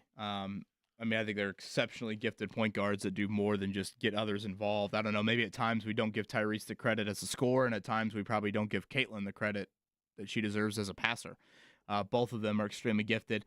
And then that second part, that I think is a point where Larry brings up a great point about exiting game 1. It's very easy to look at yesterday and say, the Pacers won't shoot it that well and Cleveland won't shoot it that bad. And that simply is how the series is going to change. But I do think the Pacers have another gear with how they ran. I know Kenny Atkinson and Evan Mobley and Donovan Mitchell, all these guys are getting asked after the game, boy, what do you think about the Pacers' pace? What do you think about the Pacers' pace? And all of them, were, a bit stunned and gave credit. And I'm like, I know the Pacers have another gear. If you look at some of the crazy numbers and pace and, analytics and all that, the Pacers really didn't run as much as they usually do in that game. And so that, I think, is an aspect to where, okay, what can favor the Pacers now moving forward that maybe we didn't see in game 1? I don't think there's a ton. Obviously, Cleveland can point to the three-point line. Cleveland will point to, hopefully, for their sake, Darius Garland gets back. The Pacers, though, could run even more, and I think that could really hit Cleveland in the face. All right, JJ, let's get him on. I know he's one of the few that's been hanging on for quite a while as well. JJ, your turn at 239-1070. What's up, guys? JJ from Muncie. Always fly the W, baby. Hey, real quick, I got 2 questions here, and I got just one comment. Halliburton, he is the MVP because without him facilitating, you're not going to have the other 2 players that you call the MVP for last night. He has grown or evolved into a great facilitator. Second, where's Harden going to end up after the season? And thirdly, the last question I got to ask, and this is most important, is Bluey on steroids? I thought he was a Blues Clues dog, but I was wrong until I got my great nephew that dog. Thanks, guys. Have a good one. Appreciate that. I was going to take the Bluey. You guys can take the Bluey question. He is a well-built canine as soon as well-built canine. Yeah, as soon as he said that. Honestly, well-built. That looks like a 3-year-old in the Derby. Hopefully James Harden finishes his career as far away from Indianapolis as possible. Yeah, nobody wants him here. He is a playoff decliner throughout his career. An all-time great for sure, Hall of Famer, but yeah, that was a poor performance. And then his comments about Tyrese being the MVP, yeah, it's hard to argue against that. I think that he is fantastic leader, maestro, whatever you want to call it. And honestly, you talk about touching the other caller we had, talk about Caitlin Clark, Tyrese Halliburton. They might be like the best NBA, WNBA as far as like the tandems of point guards that we've seen on both sides. I'm trying to think of other ones. New York, Sabrina Ionescu, Jalen Brunson, maybe they're in the conversation. I know Paige Becker just went to Dallas, Paige and Kyrie, but for my money, I would probably say that those 2 are the best tandem of NBA and WNBA point guards. All right, we'll talk more about the fly the W after a shutout like loss. That. Nothing sums up Cubs fans more than that, Mark. I'm a little more saying I love JJ, but yeah, I was like, Shota got injured. Let's pump the brakes a little bit. Still won 2 out of 3, but still. Let's check it out. Everything else that's happening in the world of sports. The Morning Checkdown, brought to you by Butler Bulldogs Basketball. 2025-26 season tickets are on sale now. Registration for iconic Hinkle Fieldhouse premium seats runs through May 31st. Don't miss Hinkle Magic. Visit butlersports.com/buy tickets. Kevin, I don't know if we've mentioned this morning, but the Pacers with a 121-112 win over Cleveland yesterday in the playoffs. Thoughts? Ho-hum, yeah, right? It was quite the impressive effort, really, from the start of the game. That was a very, very high-octane first quarter, really, on both sides of it, but I thought the Pacers punched, and then in the third quarter, they built that lead. Cleveland took it all away from them, and Indiana answered, so just great balance. Vintage Pacers. If you hadn't watched the Pacers all year long nationally, if you were in a different market and you watched them last night, that is exactly what they can be and what they quite often are.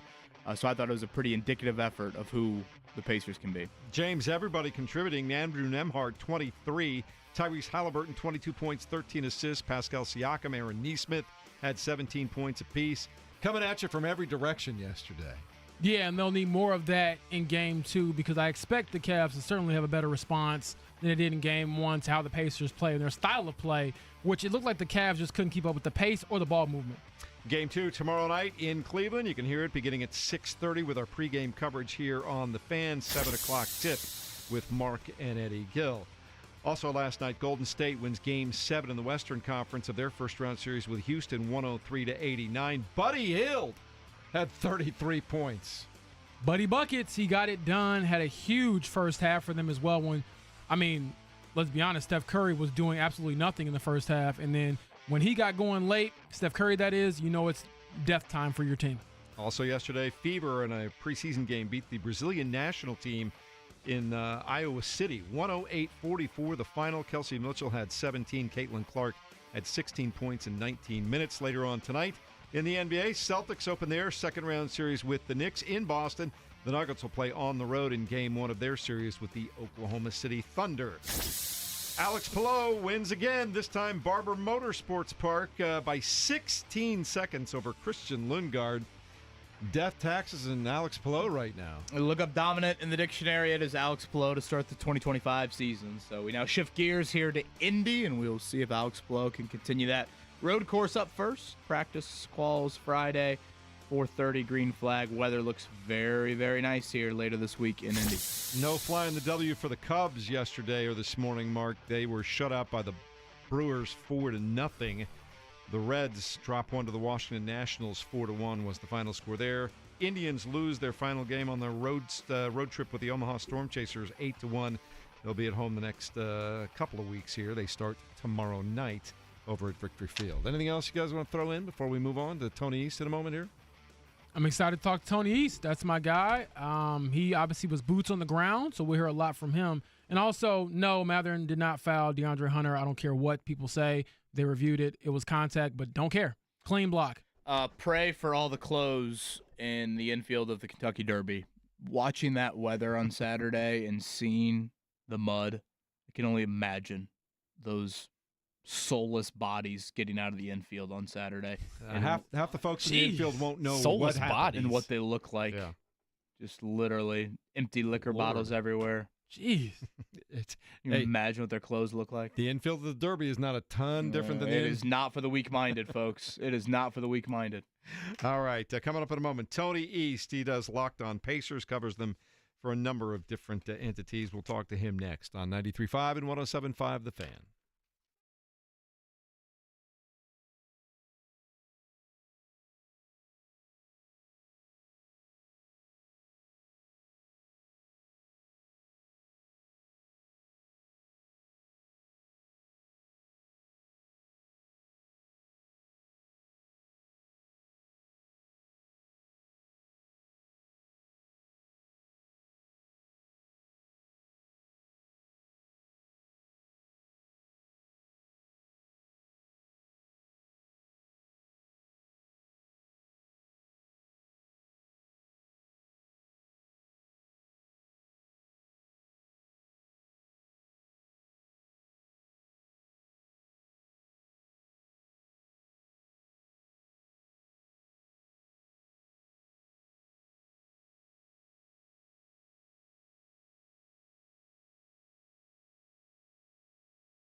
You're listening to the Fan Morning Show on Sports Radio 93.5 and 107.5 The Fan.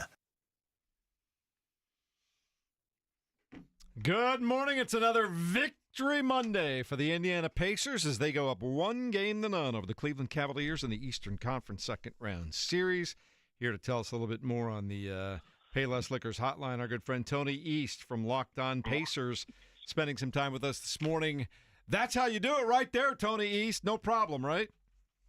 Yeah, no problem. If they just make over half their threes every game the rest of the series, I think they'll beat the Cavs. Yes, I think they'll be happy with that.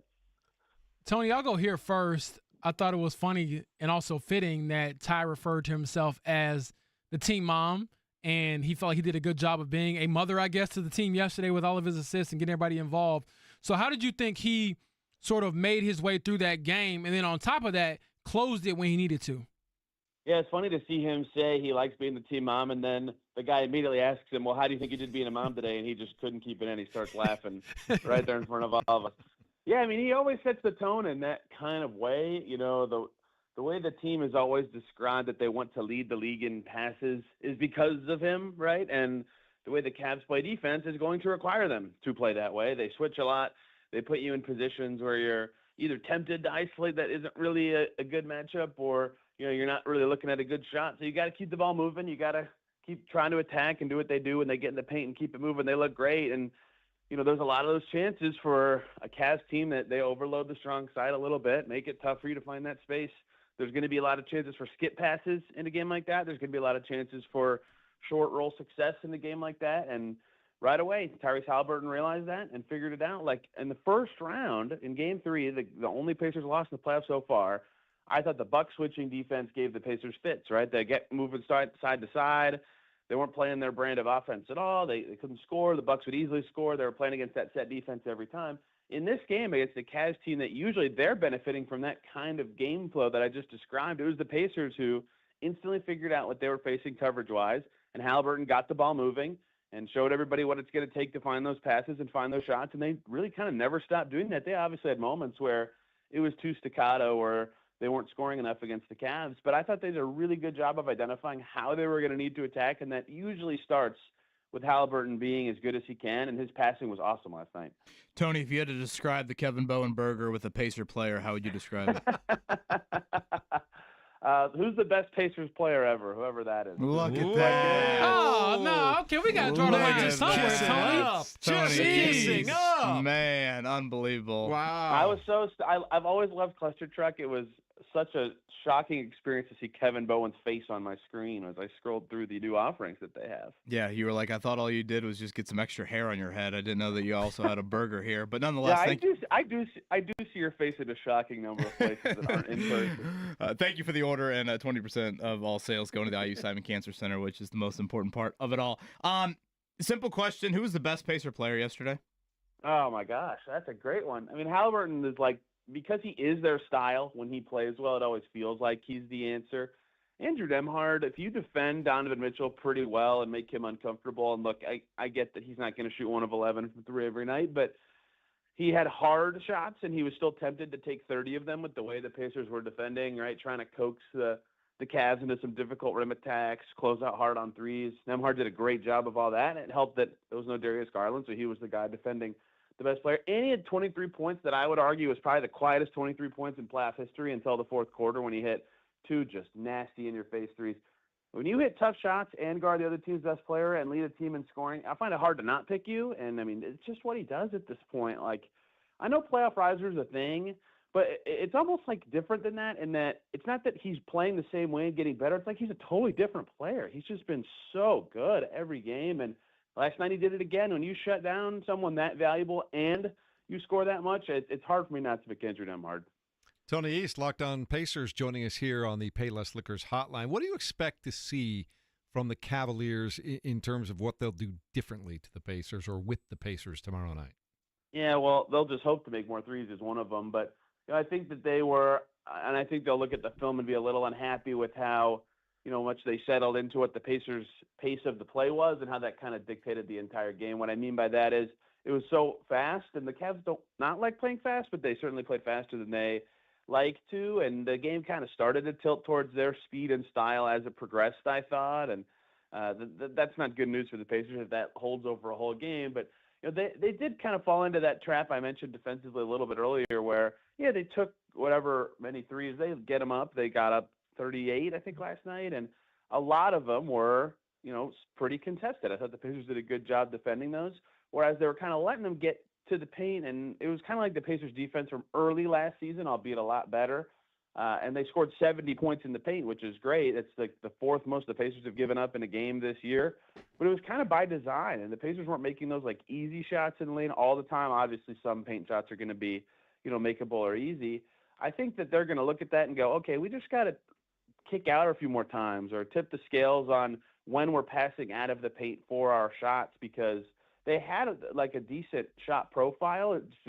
It was kind of played right into the Pacers' hands. If they can control how they're getting those shots with the driving space that they're being given, I think they'll be happy. And, Caitlin Cooper had this morning. Like, it was one of their fewest passes games this season, right? They were very much coaxed into that one-on-one play, try to finish and score on your man kind of style. It's not how the Cavs want to play. It's not really how any team, maybe since the Celtics, wants to play. So I think the credit to the Pacers for coming up with a game plan that kind of coaxes them into playing that way, but they don't want to. And I think that they're going to try to change that in game 2. Tony, do you have a vote this year for NBA awards? And I'm sure I don't. Okay. If you did, would you have put Tyrese Halliburton on first team all defense? I'd have to think hard about it. You guys could chime in on this too, but I think that's the best one-on-one defense game he's played in a postseason game for sure. Yes. And I'm only not saying every game he's played, because there's so many that I'm sure I'm missing one game where he was really good on defense. But yeah, to have two, it stands out when they're clutch, huge possessions and it's a 6-point game or whatever it was. But switching on consecutive possessions, Ty Jerome and Donovan Mitchell, and shutting them down, not like they got a shot, locking them up. That was as good as he's been in those moments. The lateral foot speed was, not something he's known for, but was fantastic.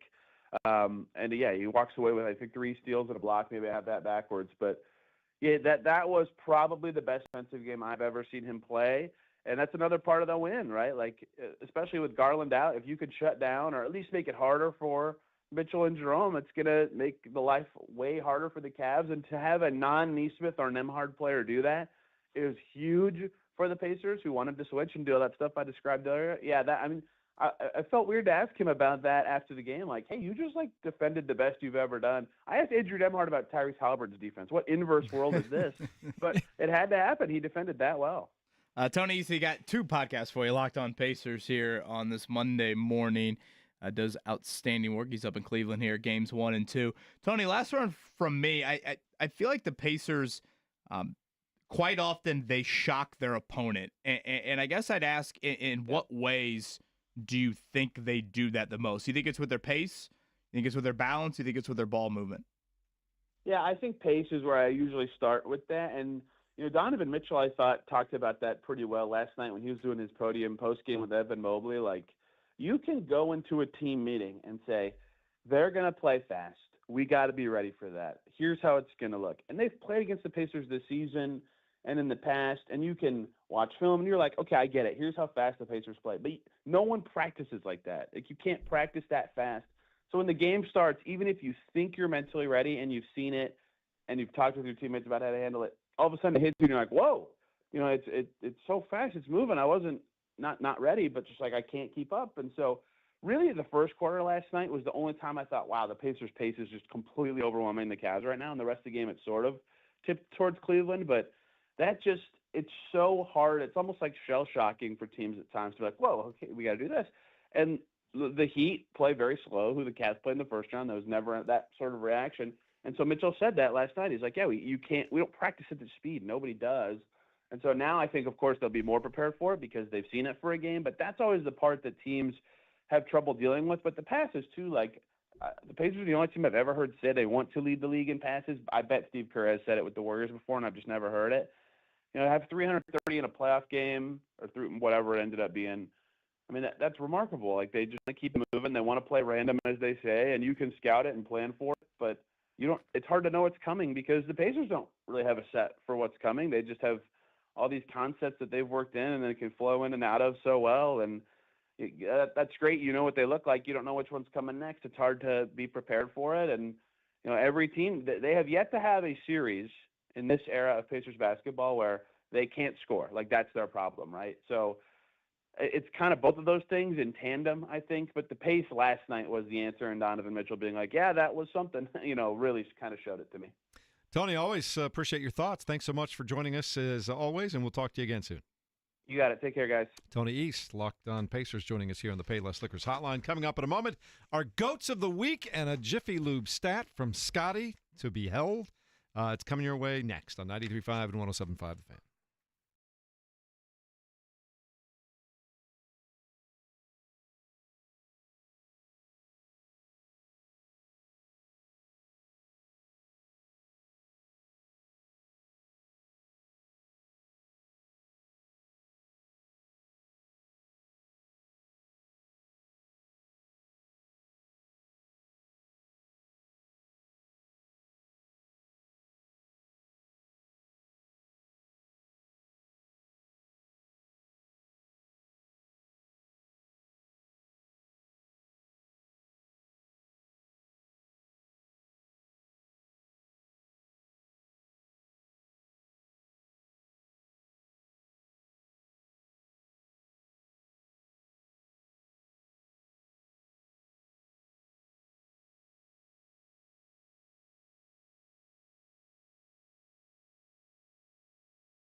You're listening to the Fan Morning Show on Sports Radio 93.5 and 107.5 The Fan. So much good stuff going on. We are fully in the month of May. We've got IMS coming up this weekend. But it's all about Pacers and Racers right now. Pacers with 1 game to We none got advantage. Bluey in What was that Bluey. song? Wow. Come on, we can't ignore that. Just trying to get past it. I tell listeners all the time, I take requests, and someone said, "You guys are talking about Bluey. Can we get the Bluey theme song as a rejoinder?" I was like, All "Sure." I know is I looked up at Mark and I was like, what am I listening I take to? requests. Was trying not to get too sidetracked Mark, here. it is catchy. If it's not already in my head, that'll be in my head here coming up all day long. So thank you for that. Before we get to Goats of the Week, we do need to do our Jiffy Lube stat of the day. Jiffy Lube, Indiana's favorite oil change since 1985. Pacers beat Cleveland last night to take a 1-0 lead in their Eastern Conference semifinal series. Cavs are 0-3 at home, Kevin, against the Pacers this regular and postseason. 36-5 at home against all other NBA teams. Is this fluky so far, or does this continue? Yeah, I think one of those wins was Ray J. Dennis playing point guard for about 40 minutes. So not sure if I can give too much validity to that stat, but nonetheless. And here's one for you, too, James, a bonus from Scotty today. Buddy Hield scored 33, the former Pacer, as the Warriors took the Rockets out in Game 7 of the Western Conference first-round series. He had gone scoreless in Game 6. That 33-point output is the most for a player who has scored 0 in the previous game in NBA postseason history. That's why you don't want to go to Game 7 because anything can happen. He probably won't shoot that well again in a singular half, let alone an entire game for the Warriors, but they needed it most, and he got it done. All right, your Jiffy Lube stat of the day. Jiffy Lube, Indiana's favorite oil change since 1985. Time to get to the business end of it. Who is the GOAT? I told you all that I was the greatest of all time. Jordan, here's Michael at the foul line. A shot on Elo. Good! That's what I'm talking about. That's why he's MVP. That's why he's the GOAT. The GOAT. Or GOAT?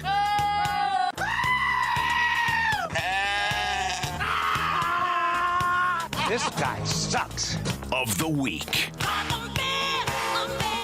Who wants to start it off this week for your GOAT of the week? James? I'll start. I'll go Cole Perfetti, if that's how you say his name.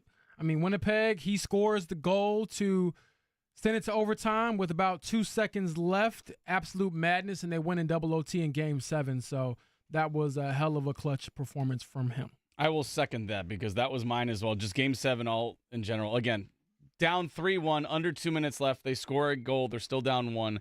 Clock is ticking, and this is what happened. Ehlers fanned on it. Count to 3. Ehlers, cross ice, score! Perfetti! Unbelievable. And then we get to double overtime, and they do it again. Now shoots, score! The Jets win it on the deflection. The Winnipeg Jets will move on. Unbelievable. The greatest Game 7 in hockey I've ever seen. Incredible drama. Unbelievable comeback. You feel bad for Blues fans, but you got to feel just as good for Jets fans because they've been long suffering, and that was a hell of a game. I like the fact that you pulled your wife into it, and she was all into it, too. She couldn't believe it. I couldn't believe it either. JETS, Fireman Ed hats on. Oh, yeah. You know it. My GOAT of the weekend, some Little League baseball player I witnessed at my nephew's game who came up to bat. I'm like, what in the world is in his back pocket there? He had Big League Chew hanging out of the back pocket. Oh. I have no idea what his name is. I know he plays for the Lugnuts. That's about all I know. I don't know if it impacted him getting a base hit or not, but I love that. Shout out to the 9-year-old, 8-year-old, whatever he is. Big League Chew in the back right pocket. Ooh. Nothing says Little League base. I wanted to go buy him a walking taco at the concession stand. Ooh, there you go. But I wasn't sure if that was allowed. So shout out to Big League Chew in the back right pocket. You guys remember Gary Hall Jr., the Olympic swimmer from several Olympics ago? You remember him, James, at all? I don't, but continue. I'll be honest, I do not know who this is. But I mean, several Olympics ago is probably the best way to put it. Yeah. So he was living in Los Angeles during the fires, and he lost his home and lost everything, including his Olympic medals. The IOC replaced all of them this past weekend. So he got all of his medals back after thinking he would never be able to see those medals again. Pretty good. Not often do you give any kind of compliment to the IOC, but that's the right thing to do, finally. So that's your GOAT? Yep, that's the GOAT. Gary Hall Jr. was the GOAT of the week, like getting his medals back. All right, bad GOATs of the week. James, where are you heading here? I think you have to go to the other side here, the city of St. Louis. You are sick. You are mourning. You blew it. So that is my lowercase goat. You had a 2-goal lead late, and you absolutely blew it. And yes, pun intended. Mark? Hence the Bluey soundtrack. Mine is just watching the Kentucky Derby on Saturday and watching all the pomp and circumstance. And as I'm watching, I'm just like, this has nothing on the Indianapolis 500. Like, it's not even close. You can give me the Indianapolis 500 100 times out of 100, and I will always pick it. The Kentucky Derby, that's great, but there's just a lot of fluff. And I'm just like, the Indy 500 rules. The Kentucky Derby, it's fine. It's nothing. To compare the two is asinine in my view.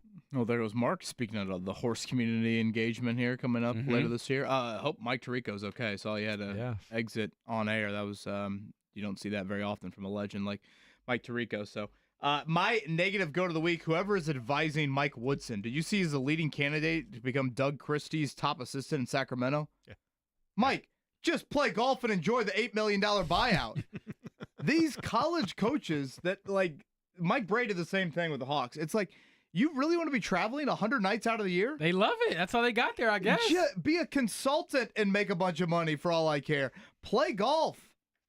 Don't travel 100 nights out of the year. Don't have to sit next to turn around to look back at a laptop to see if Doug Christie wants you to challenge a call or not. Just hang it up, man. Enjoy it. They love the game. You can enjoy it in other ways. I think there are some people that the lifestyle is just so ingrained in them, they'd be lost if they didn't have the lifestyle. It's like Tom Moore, football lifer. Can't take it away from him. If you tell Rick Venturi he can't go watch Colts practice training camp, I think that's slightly different than being the top assistant in the the travel lifestyle in the NBA. Shut up with that context, Kevin. I'm trying to win my argument here. It's not bad. All right, I will go with it's kind of obvious. James Harden. He's lost a 7th and deciding game in an NBA playoff series with a 4th different team. Fourth different team in over 35 minutes of action. He was 2 of 8 in Game 7 as one of their leading scorers. 2 of 8 with 2 turnovers. He did have 13 assists, but that was it. Shoot the ball. I'd rather you be 2 for 20 than 2 for 8, but also you're not representing the Jameses very well. So from the James Committee, as the president of the James Committee, we might have to, kick you off for a little bit. Rough Game 7s in the NBA. Thank you to the NHL for saving us. Avalanche stars as well over the weekend. So need a little bit more in the entertainment from the Game 7s on the hardwood. I was not entertained by that. Well, game, I know you weren't. I know you weren't. All right, it's going to wrap it up. Mark, outstanding job again throughout today. Thanks to all the great callers for joining us this morning. Listen at noon for Jake Query, get his thoughts on how things went last night. And we start the month of May. It's Jake's time, no question about that. JMV at 3. We'll see you tomorrow.